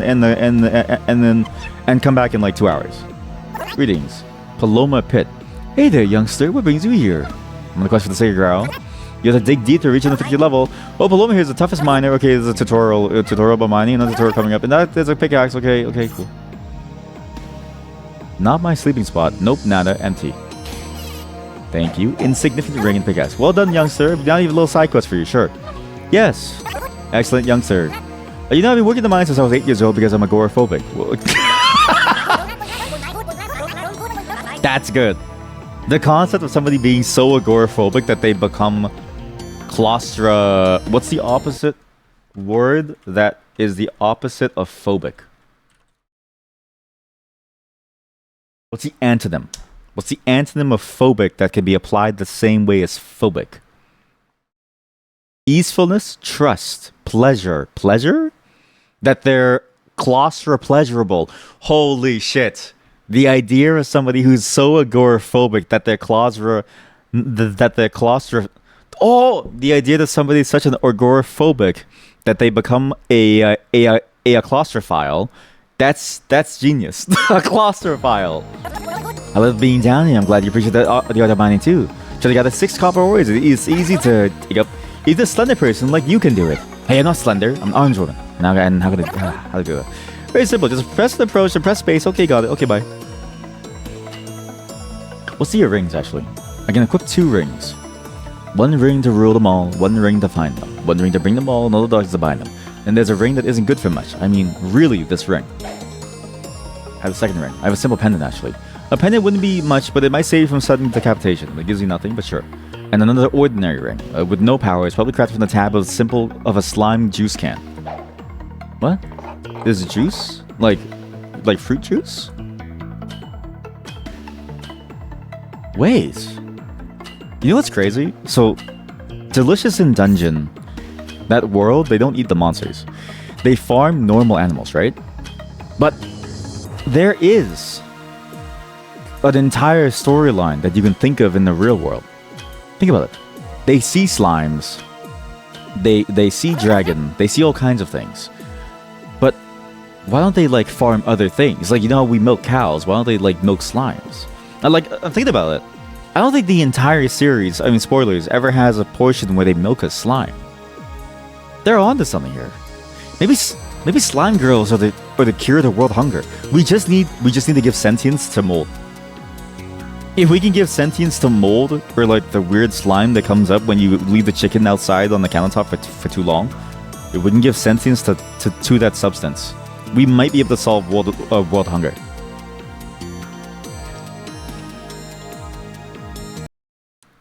That bot, by the way, was named Sasuke. Very well, youngster. You got what it takes for mining. Remember to keep that copper. Resources are precious. What should I do with it? Mixed fiber to optimize your connection? What? Stronger weapons and armor, of course. Oh, right. As like a mocha. You'll need them if you don't want to end up sliced, sure. But I'm not a blacksmith. But you can learn to be one. Down here, if you're lost, then you find my friend Robert Frax Forge. He's itching to pass on his tutorials. It'll be easy and fun. So it's worth it to mine these. And we should keep... I don't know why I'm getting rage points when I don't even use the powers. Oh, sorry dude, but I'm really hungry. Maybe it's time to snack on something. No, it's fine. Just starve. Because what happens when you're hungry? I don't think it matters, right? What, like you die? It's good for you. It's good to be a little hungry, right? Like, you know the whole alpha male thing where it's like, oh, you know... It's like, you know, to be the alpha of the pack, you have to be a little hungry in life, or stay hungry, my friends, or something.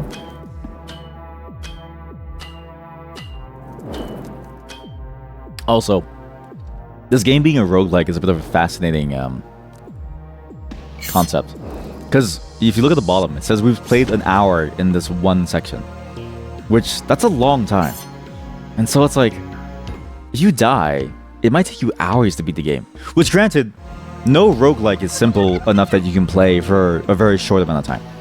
Every roguelike out there today is multiple hours worth of gameplay. But this one really puts it in your face that you spent a whole hour and you're only on level 9. Ah, the deep darkness again. Reminds me of the damn closet. Okay, calm and cool. I can illuminate things, yep. Beware of proximity flamethrowers. They're activated by a sophisticated motion detector. When one kills the visitor and turns it to charcoal. The positive thing about the fire is that it illuminates the darkness. Sure, okay. That's a proximity? Yep, I guess so. I'll take it. I'll just run into it. It's fine. I have a lot of rage. But are they all proximity then? Because some of them aren't, some of them are. How do I know? How do I see the difference of the ones that are proximity and ones that aren't? You know, well, actually, you know what? It's better to stack my rage so I can dodge traps easily. And now there are bats. Vampire bat? No name? Really? He teleports. That's interesting. That they teleport and you don't see where they'll go. I should have hit him first. Oops. Oh, I didn't target him. Fuck. This is a good game. Huh. Got it. He's already low. Okay, they go fast. Wow. What is that bar? That's crazy. Okay, maybe I should have done the multiply skill. Okay, this is a little complicated now. Maybe it's a scripted death? Surely it's a scripted death, right? Surely I'm meant to die here. Oh boy, time for me to die. Ah!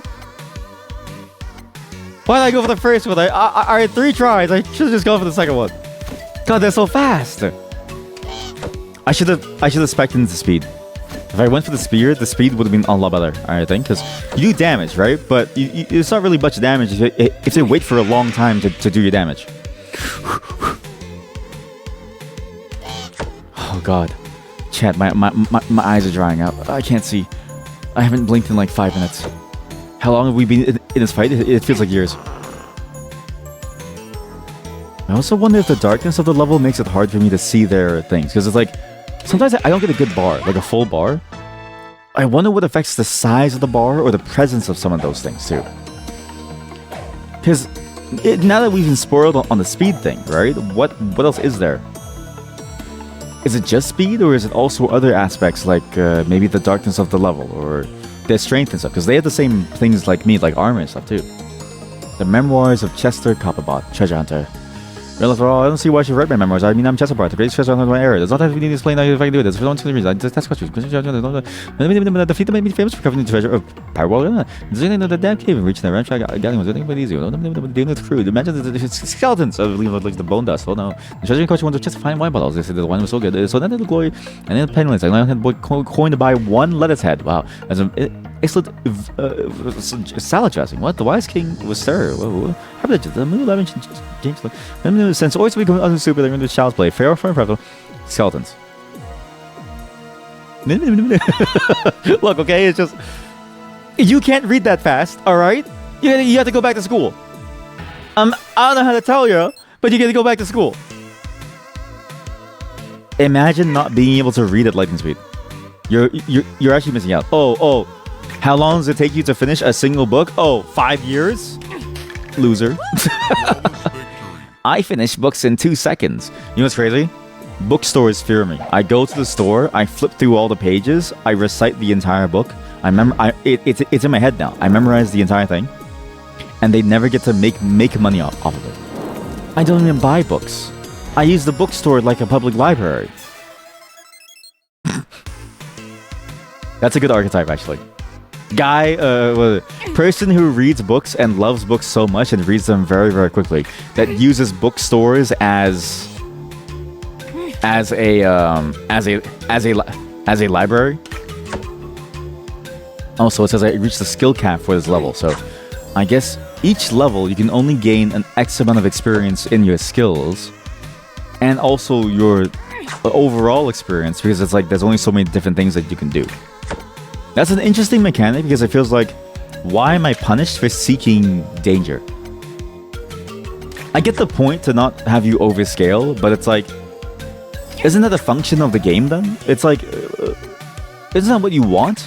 I feel like if a game has a leveling system, but it puts a cap on the levels, or like it does something to modulate it, to hold you back because the game isn't really built for it, it makes me wonder what's the point of a leveling system. Just go for something like a Dark Messiah, where you have just skill points or something, right? Let me experience the game in full. Let me overlevel it if I want to, because even if I do, is it really that bad? Because guess what? I'm the one living my life in danger. Yo, glittering helmet. A noble helmet. A helmet with a sparkling finish protects from blows, can be used to intimidate NPCs. It requires level 37. That's a little much. Cursed, I've made the gravest mistake of my life. I only want to defend the Growls, since even though brains belong to the Telegraph of a monster, if I should remember the least block, they made my memories driving. Then catch a beast. Being skilled with lines of code doesn't help much when you're trapped in this foul-smelling rusty case. I'll send an SOS. Say an SOS. I'm saying an SOS. SOS. Oh. Being skilled with lines of code. This is a joke on using ping. Like you ping a server, and it's like sending a ping, and then you get a response from like ping, and then it's like, and then sending a ping, and then but at some point it drops. Programmers. Fucking programmers, man. They think they're funny. They go online, they say things, and they try to make jokes about shit. They they think that they're so entertaining in life. They say, hey, look at this Unity documentation on Text Mesh Pro. They spend like an hour of a segment that's meant to be a community segment talking about what they found, trying to make emotes in a stupid application. Yeah? Guess what? I don't know. Like what do people do in life? I don't know. Wow, this level is already lit up, and it looks like a store. That'd be more difficult to find, and that I would find the first mini-boss. Instead, all I see is a big bed and a rather peculiar fellow. Is he? Well, what if he's the first boss? He's not the first boss. It's like the Princess Bride. That's some good food. I'm still hungry, actually. Wow. Is that a toilet? Take a piss. Looking good. Prioritizing cleanliness. So I'm washing my body. Can I take a piss now? Carpe diem, even in the bathroom. What does carpe diem mean? Censored. Feels so much better. Carpe diem? I forget what it means. What is the meaning of carpe diem? Seize the day, even in the bathroom. What? Also, that's what we need. Chat, I have a great idea for a game. Okay? It's a game where it's a dungeon crawler, but you're not a part of the main team. You're the cleanup team. Okay, it's a concept that's shown up in webtoon isekais very often, where they join a dungeon team and they're part of the cleanup team, right?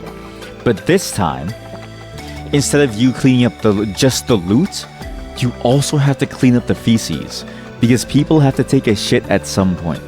So you're the person who has to take the feces when the adventurers inevitably have to take a shit. And have to piss, and you have to clean it before the monsters smell it and come to kill you.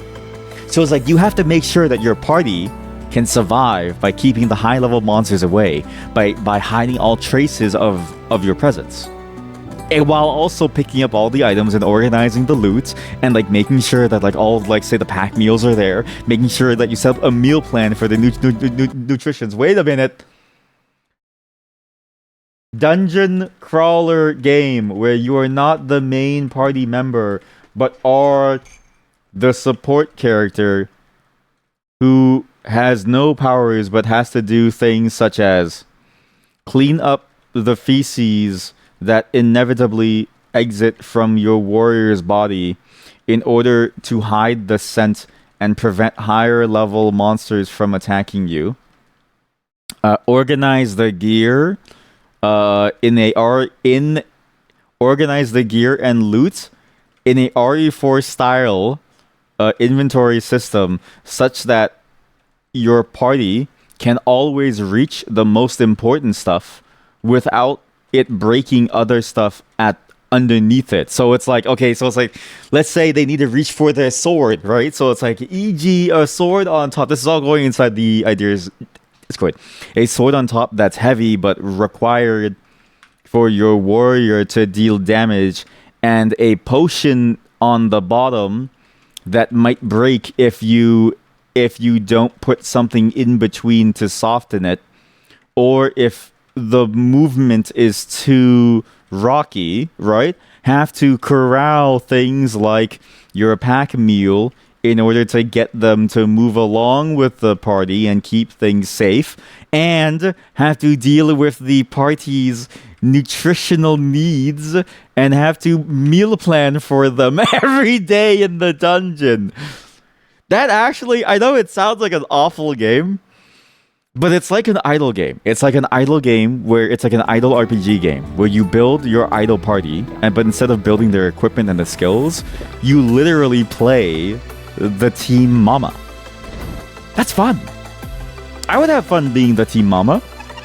Ah, are you the mini boss? No, that's Loris Batak. I have no idea what you're talking about, BD. I am Loris Batak, head of the package delivery in the hypertension. What? Package delivery? Like FedEx? A gift from the company, but they really want to repay me somehow. We can take advantage of the bed down there. Please, no. Wait, are you hitting on me? And that's disgusting. Well, what's the harm? The harm is you. There's plenty of harm, especially for you. We're in the 21st century. Wait, what? Well, it's not just that. It's not just the fact that, I mean, these like, it's the century doesn't matter. It's just like, dude, like, just let me live my life, man. You're not funny. You're inappropriate, embarrassing, and disgusting. Do they get end up decapitated? Yes, thank you. Cut off both of his heads. Sorry, okay, you're more boring than my ex-colleagues who done me here. I can explain exactly what you're doing. Just explain how my internal delivery system works. Here and there, you'll find rooms like this. Relaxation areas where strangely nothing will and no one will try to kill you.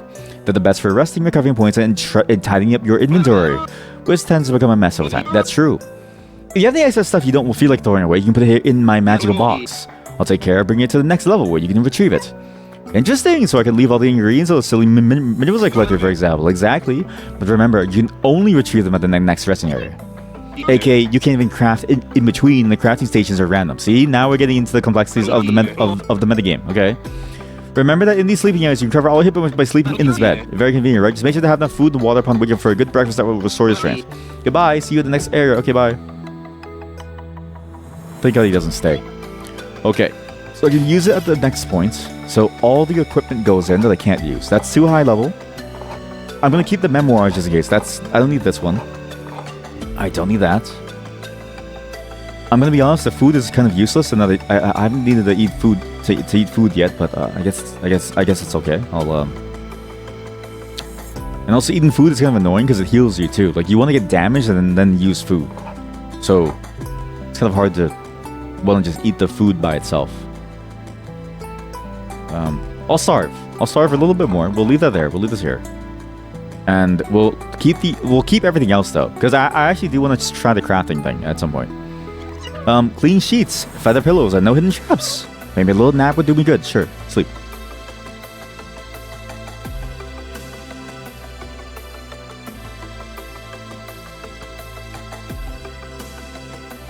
Holy shit. Chat. Real-time game about taking a sleep study where the webcam examines your face and sees whether or not you have your eyes closed. Have to keep eyes closed and stay still for X amount of hours in order to win the game. Leaderboard. It records you, so we have a video feed to analyze to prevent cheating. Okay? Leaderboard, where you can see past runs of people who stayed still the longest. Okay? Game gets banned because top player on the leaderboard is actually a real dead body. I dreamt that the orcs were all cultured, intelligent, and beautiful. That's crazy. What if the orcs are? Well, what if the orcs are intelligent, but we just kill them before we ever get to talk to them? Is it their fault? This water is dirty. What? Fish and chips. Oh shit! And a mushroom soup. Fish and chips and mushroom soup, eh? We get a loaf of bread with water, skin, and flour. I can make 3 of these. We can make mushroom soup with potato. I can't make a fish and chips, but we could do mushroom soup with the potatoes. And I have 2 steaks anyways, but maybe I should save the steak in case I can cook something else with the steak. But loaf of bread, I'll... Do I need bread? I'll do 1 of these. Actually, it doesn't matter. These things, I don't even need food. Let's starve. Well, no. How much food do I have? 3 bread, 3 cheese. 2 more bread. Save 1 bread to cook something else. You never want to use all your ingredients because you want to... This is the trick to cooking in real life too. Save at least 1 of each ingredient in real life. Because on the final day of the week, when you're tired of the flavor, you can make a stir fry. It's my secret trick to meal prepping, to make the meal prepping process less painful. Because the one thing about meal prepping that does suck is that it's the same flavors for the entire week. And what can help is a little stir fry. We do stir fry with this flavor, stir fry with that flavor. It's very easy to do a stir fry, and then you have a new flavor to help you get over the taste fatigue. Ah, the beloved old spit holes. Here I welcome you, adventurous friends. These dreadful dart lodging contraptions might be the most lethal trap ever devised by orcs. They shoot arrows frequently, repeatedly, sometimes at varying frequencies and speeds. To avoid becoming sieve-like, one needs composure, intuition, and a sense of rhythm. Ow. I'm kind of an idiot. Sorry. And you know what's crazy? I have to have a sense of rhythm because, you know, I like to sing and do music on my side too. But maybe I have noticed that my rhythm is not perfect. Like my rhythm is definitely lacking in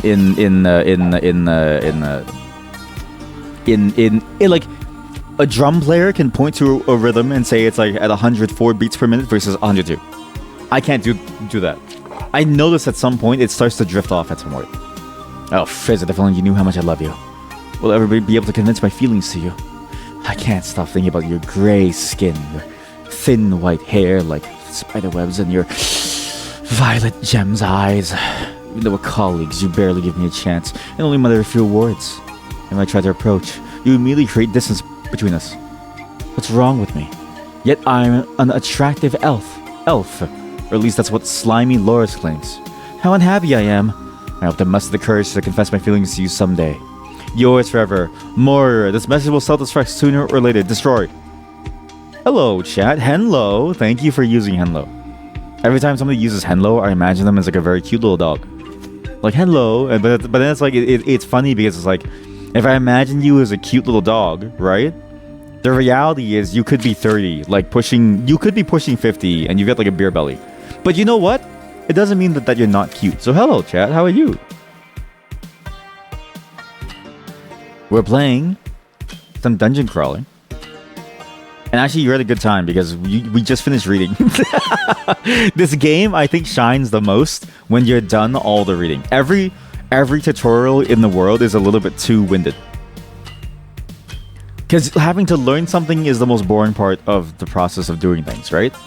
But once you're done, you can just play the game and you get to enjoy your time. Good, a bit cold. Okay, you know what's crazy? You're not the only person that I know of that's currently sick. Like, it feels like everybody that I know is currently sick. And they all say that they got their sickness the same way, suddenly. And nobody knows what's going on. It's all sudden. What is this rhythm? Nah, shit. Another page. Do we have enough to actually go through? Well, kind of. We have 5, 7. For flora and fauna. Those trees should... What trees? What trees? And a helmet I'm still too low to use. And a message. Tom, will meet me at 7 down at the next level. I can't wait to raid the thing again. Wait. The notes always show up, don't they? I think the notes are randomly generated and you just choose a random note and you slowly learn more about the world, but it's not really any different. At some point they start to cycle. Because we got that note before as well. Not that that's a bad thing. It's hard to write a million unique notes, but you definitely notice when it starts to cycle. It's strange too, because like getting sick, it's funny how it happens where you don't really know how it happens. It's just one day you just show up and all of a sudden you're now sick. Like my wife, I feel bad for her, but she got sick, and it's funny because every time we see our nieces and our nephew, they always give her some new sickness, and I'm like, how's this possible? There's always something new. And I'm like, honey, the kids are super spreaders. Like, we might have to call the disease control center for these like for our kids, yeah, because they just keep getting us sick. And it's always, what's crazy too, they always do it during the worst seasons to be sick, I feel like. I didn't press the button.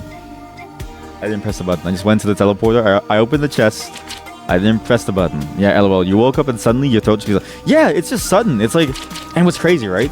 You might even get like a minor sickness beforehand. Like my friend, he was like, yeah, like he had a sore throat the week before, and then he was fine, and he was like, okay, nothing's bad, right?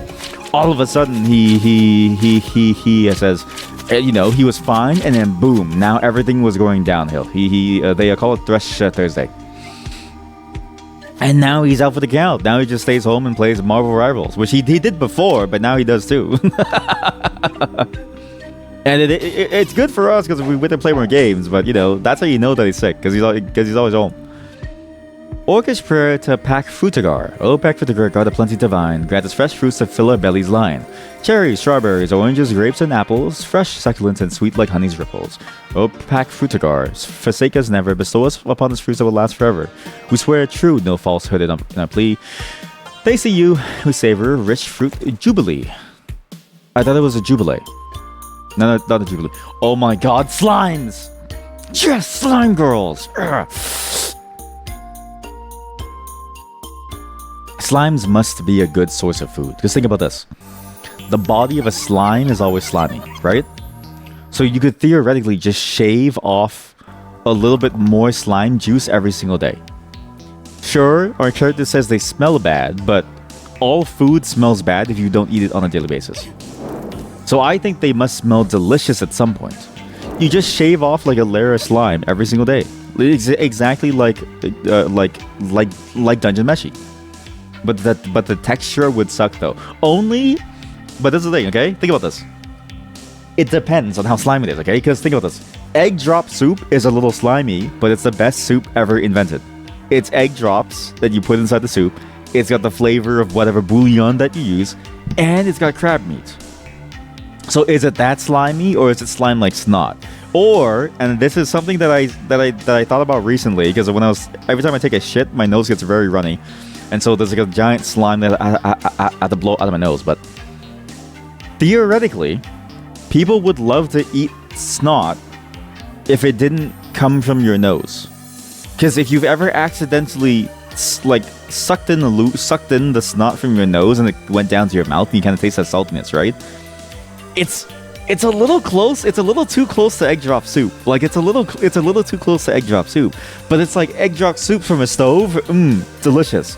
Egg drop soup created by a body from your nose. Ooh, disgusting. You know what I mean? Like a slime could potentially be very tasty as long as you hide the fact that it's a slime. That's what I think. Slime danger. There beyond the door is foul and damp. It's the ideal habitat for slimes. We cannot rule out that continuing this direction will lead you to encounter its specimens of these annoying creatures. There are no refunds in the case of choking or total or partial digestion. We remind you that they're a protected species. What? Endangered due to the precious juice that they produce. See? Slime poaching is prohibited, and anyone attempting to defend themselves will be punished with a public reprimand and cutting off the Flufffoot's little toe if one is possessed. What? You cut my toe off? But see, the people of this world understand. You can farm the slimes for food. Al Capital Studio, yes! Review 26 times the best pharmaceutical outpost of the hypertension. On commission, we produce filters, potions, remedies, juices, poisons, cordials, decoctions, drugs, concoctions, antidotes, cocktails, long drinks, squeezes, herbal teas, broths, bitter sauces, and beverages. Reasonable prices. Slime entry prohibited unless they volunteer. Alphonse?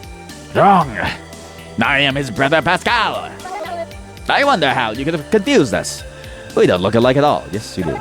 Anyway, we finally arrived. The apprentice they promised me. What? Apprentice? Yes, my loyal right hand. I have a feeling of deja vu. I think that must be a mistake. No mistake, you are my apprentice. Okay, teach you the basics. Okay, now I do a tutorial. 2 minutes. Okay, another tutorial. I need to prepare a healing potion. You need to find the recipe. I should have written it down. Check the chest. Okay, pick it up and read it. Okay, go. You know nothing, John Paracelsus. Wait a minute, John Cook? Jon Snow, John Paracelsus, the guy who what the I don't know anymore. There's too many references. That's the thing about references, right? There's just too many of them. At some point, you lose sight of what you were supposed to do, which is tell a story. Tell me something. Tell me anything. It's a vitality, too cool. Very well, my assistant. Okay, they're written down in your journal. You can also check them. Speaking of ingredients, you remember correctly, you need a bone, a tomato, and a water to make a healing potion. Press space and the button on the controller. Okay, bye. Why are you locking me in this room? No distractions allowed. Okay, B. Okay, make the potion. I just want to make the potion. I do have a tomato though, which is good. If I didn't have one, maybe he would have given me one. But if he didn't have it, maybe I would have died. Excellent work, you did it. You make a great assistant. Not really, I'm not a nice assistant. Take a growl. Oh, I see. Really a shame. You seem promising, so solve your problem. Tell you. I need to prepare a rage potion for Orglar. Yeah, okay. It's a paradox. She has me a potion that will get angry. She doesn't get. You never argue with customers. A slime essence. Sure, okay. Okay, tell me exactly what I do. Okay, here's the recipe of the thing. Okay, you need slime essence. I have to get that. I go into the slimes to kill a few slimes. But that's also illegal, so I'm gonna do it. Well, sell the couple in the sewer nearby. You say, nice chest. Please take the sewer key. Okay, but how many secret chests do you have? It's a secret. Okay, inside the chest is also a potion. Okay, bye. Okay, and then it's the chest is. Okay, go. Dear God. It's just the amount of... Okay, he wants me to come back and he hopes that I come back alive. It's just... It's not the game's fault. Okay? Every game is there's a lot of tutorials. These things look like big gummies much like. It's just... reading? Okay? I get it. I get why people don't want to read. I wouldn't want to read too. Fuck. Uh-oh. Okay, that's a disaster. I tried to select... Okay! Whoa! Okay. These slimes do not play around. You can block? Okay, kill slime first. With a kill slime first. Boom! I do no damage to the slime. You want me to kill these slimes? That's crazy talk. I'm gonna die to the slimes. Use the thing. Eat that. Okay, good. Block slime. I got it. I'm supposed to kill these slimes? How? Maybe I'll kill the rat first so he stops attacking me so I can focus only on slimes. Because he's cool, but he's distracting me from blocking myself from slimes. And they do a lot of damage. They actually do a significant amount of damage. And the rat, you know what? The animation of the rat moving around is also way too slow. I know it'd be harder, but that's what I kind of want. I want the game to be a little bit more complicated so that it's just a little bit faster so I don't have to wait for them to walk around. I want to have to keep track of things. I want to be stressed in this game. I want to have to think about what I'm doing. I want to time things. If you can see me in real life, I like every time I hit the moment or I see it flying, I tense my entire body. It's actually a very bad habit. It's the same thing that you do in shooter games where you look around the corner in real life. I can't believe I missed by a hair. A hair!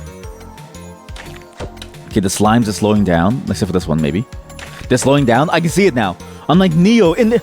I'm in the Matrix! Ah! I see code! I see it! Oh my god. Is this what it feels like? Is this what it feels like to go into combat in real life? Everything slows down. I can see it. All the movements, everything. It's right there in front of my eyes.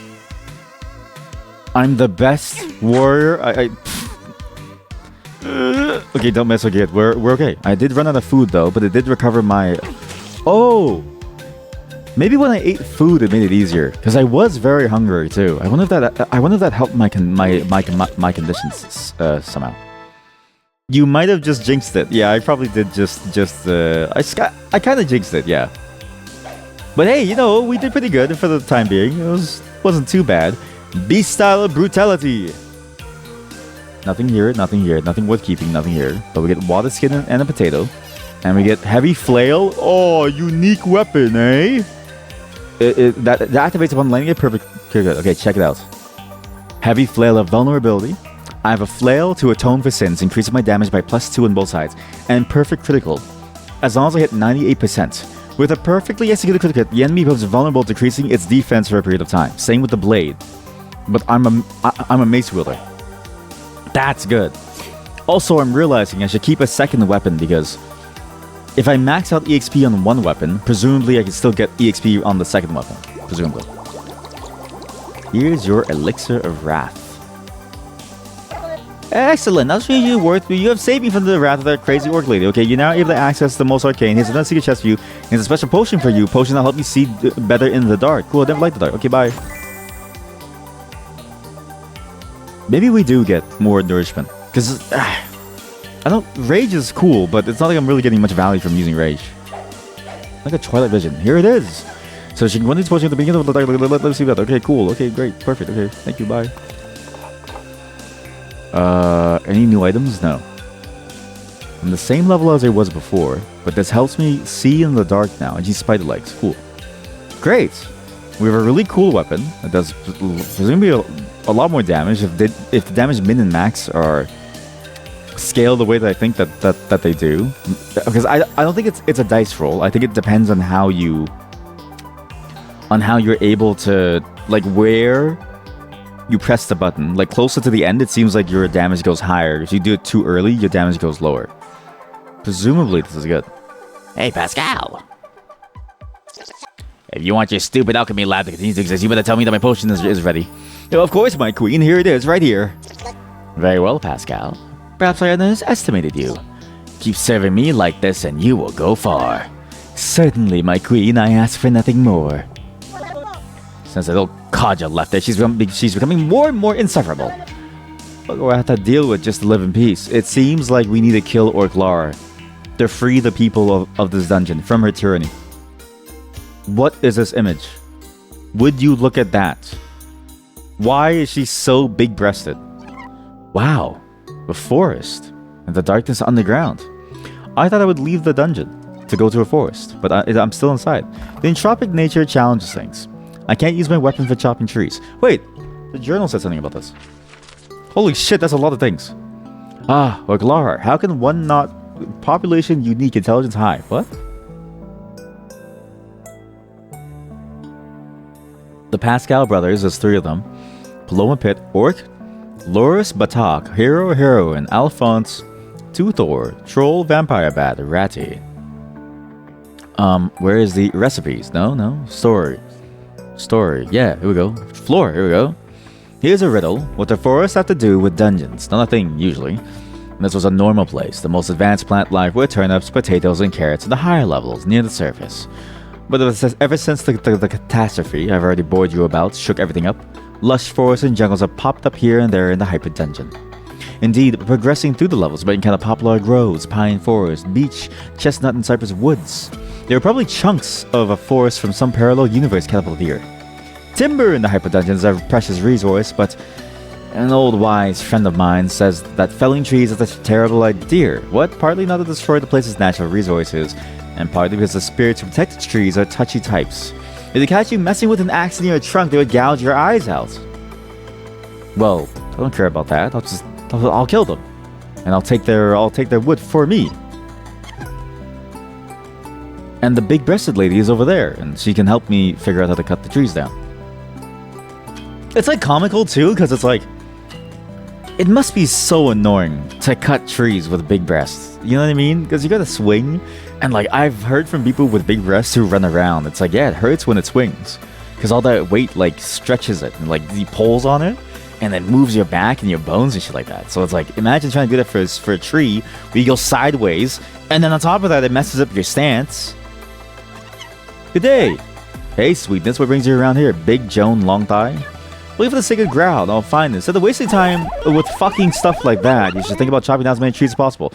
Those fucking green bitches keep sprouting everywhere. I hate them, don't you? What? Sweetness, let Big Joan Long Thigh here take care of you. I'll teach you all the secrets of lumberjacks.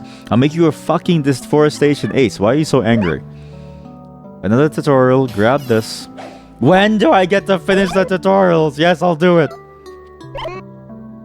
I will cut the trees. I'll cut down these fucking leafy sons of bitches.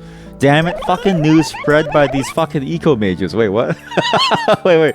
But don't you need the plants for some oxygen down here? Damn, fake news spread by eco mages. We don't need trees for oxygen. Plants are dangerous and must be fucking exterminated mercilessly. Fake news. It's like big oxygen is trying to fool you into believing that we need trees. But think about this. You can breathe in carbon monoxide and it fills your lung the same way. So why do you need oxygen?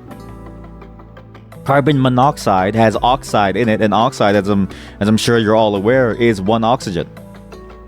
Just split them apart and you get one oxygen. It's not that hard. The same thing with big sleep. You don't need a bed to sleep on. Just sleep on the floor. It's literally everywhere. Everywhere is a bed and a home if you try hard enough. That's not real advice, by the way. Real social phenomena about, like, you know, how one can live and stuff, and, like, you know, the availability of housing is like a real thing that we have to had to fix. I believe in this. I believe in the social good. Speaking of social good, actually. Yeah, very good, Sweetness. I have what it takes to be a fucking tree killer. Thanks. And what should I do with it? Make toothpicks? I don't know. Arrows and tougher shields. You need them if you don't end up in cubes. I can learn to be one. I need to find Robert Brack. I'll be the last one. It'll be easy and fun. Okay, bye. Recently, I learned about this sort of like this like process whereby they take a bunch of carbon dioxide or something from the atmosphere and then convert it back into oxygen. And apparently it takes so much effort to do so that it's not even worth it, because in doing so, you don't even really like get anything out of it. It's actually a net loss. Same with the an ancient altar forgotten by all. What? Same with like how you can turn plastic back into oil. Apparently the process is just so expensive that it's not even worth it to try and do. You're better off just putting the plastic inside the ocean, where you don't have to deal with the consequences of it, as long as no one sees you. This is where you need a run button. You know? Like, I get the point of having resources, right? But just give me a run button, let me stumble, and let me try and die. Why do you think plants use the sun to make water and oxygen? Wait a minute, you're onto something. Yeah. Because why would they use the greatest power source known to in a universe to make something as simple as oxygen? Because they have to. It costs too much to do so otherwise. Wait, you're actually a genius. You're onto something here. That's that's the type of science that I want to see more of, right? The like rhetorical science where it's like, oh, like think about it. Why do they use the sun? You know what I mean? It's like, whoa! Like to like a layperson, it's like, whoa, you're honestly genius. But honestly, it is genius. Like you're just spitting facts. Sorry, the werecat has already been here. She took everything from the chest. We have to kill the werecat. I wonder if we can kill these NPCs and then they stop stealing stuff from us. Because again, there's 100 levels. This guy is dead. This goblin is doomed. That's a good image. The goblin's doomed. Maybe this is the moment to use that potion I got from Pascal, and maybe it can be more useful. I'll use it later. To be fair, you spent 4 years studying it. Damn. You know what? Kudos to you, honestly. And we need people like you to study it, because if we don't study it, then it's like somebody has to study it to inform the rest of us stupid people, right? So thank you for your loss. I'm sorry, but the vampire is in another coffin. It seems like the vampire everyone is looking for hasn't taken refuge in the game, like Castlevania or what? Copper Piker weakness. With a perfectly executed critical strike, the enemy is weakened, significantly reducing the power of its attacks. Boring. The teleport brings you to a sealed room that's set up by Orcokobin, an especially sociopathic orc who firmly believes that the most satisfying thing in the world is moving extremely heavy crates from one point to another. And exit, who can possibly find the fun? Anyway, what you need to do is find objects. When we push a block, we always reach the end. It's one created with these spells, but just reset button. Sorry, I'm just reading as fast as I can because reading is hurting me. So it's a puzzle where it's one of those sliding box puzzles, and the reset button is in the middle, so you have to press the buttons to move the boxes.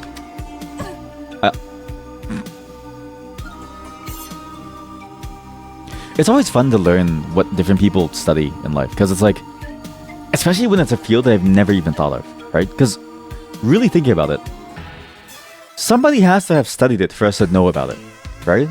The fact that we know so much about plants means that somebody is dedicated to the idea of plants. What did I just do? What the hell is this? I guess that one was you have to avoid the spider webs. Okay, well, I'm messing up. I'm slowed now, which slows what? I wonder.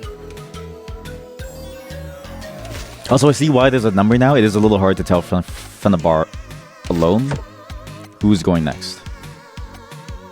I'm still 4th place. I'm so slow, I'm still 4th place.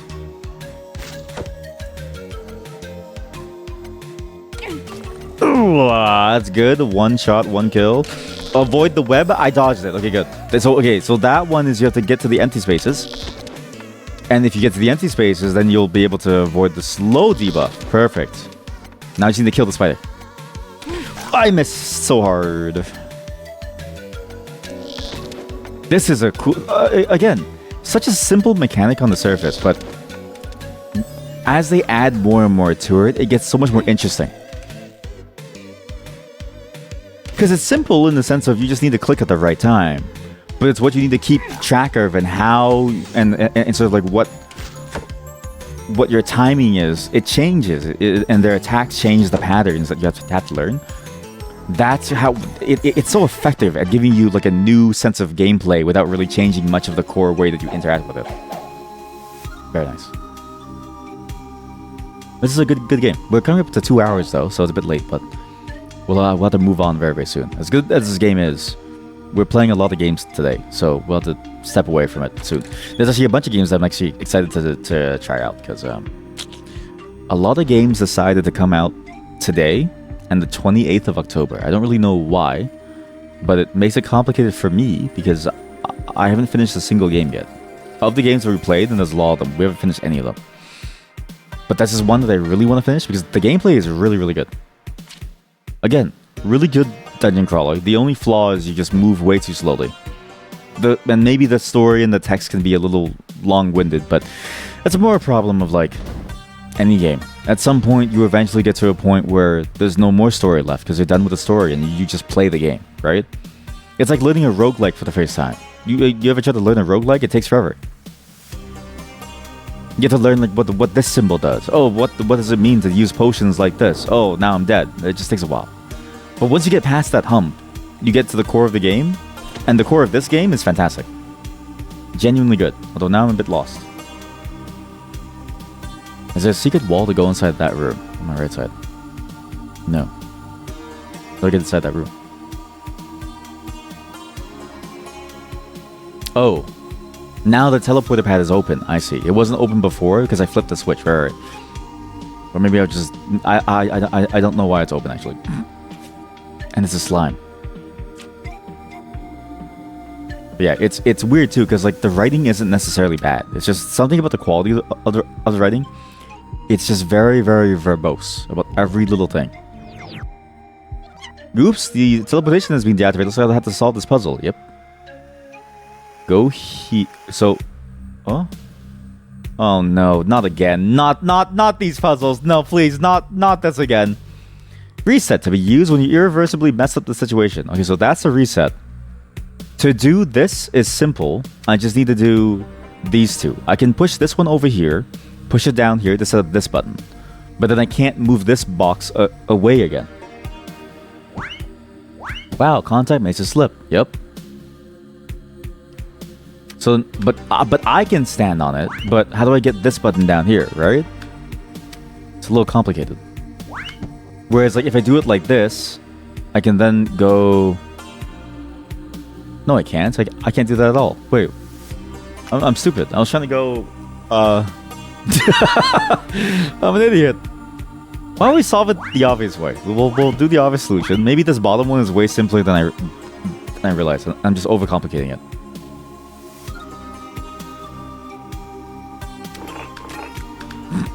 Wait, do I need to... Can I stand on it? Do I have to do these specifically? Because if I let go of it, it closes. Right, okay. So you do need alter. Oh. Huh?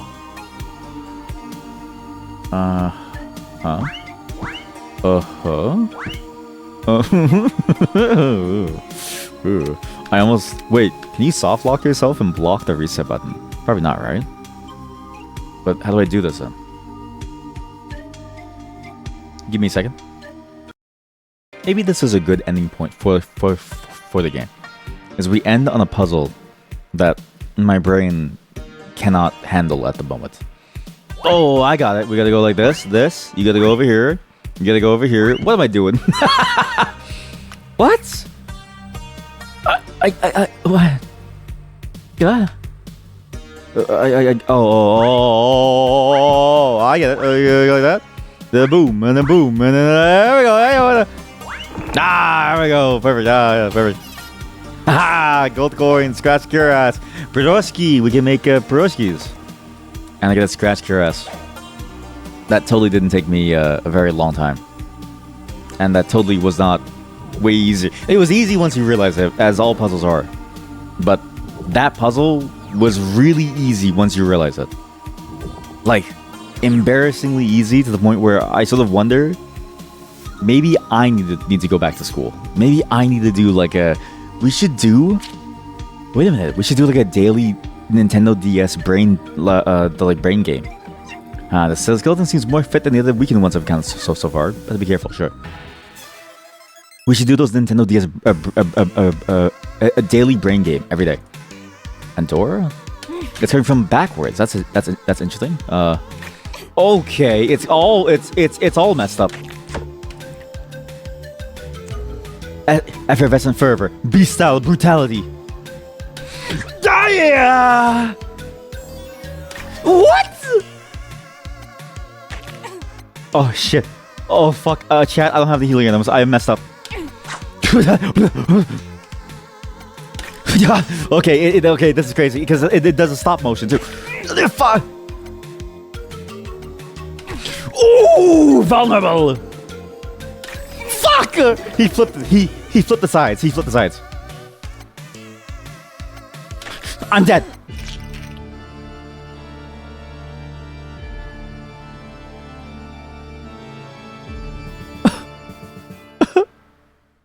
Oh. I forgot to fill my potion bar with potions. I filled it with dumplings and I hate them. I ate all the dumplings. There's nothing left. Oh, and then he slapped me and he killed me. Oh, we were so close. We were so close. If I was hoping to go as far as I could. I swear I didn't die on purpose. That was just the hardest. That was just the hardest fight. That was again. See, simple mechanic is the way that they remix the mechanic over and over that makes it so good.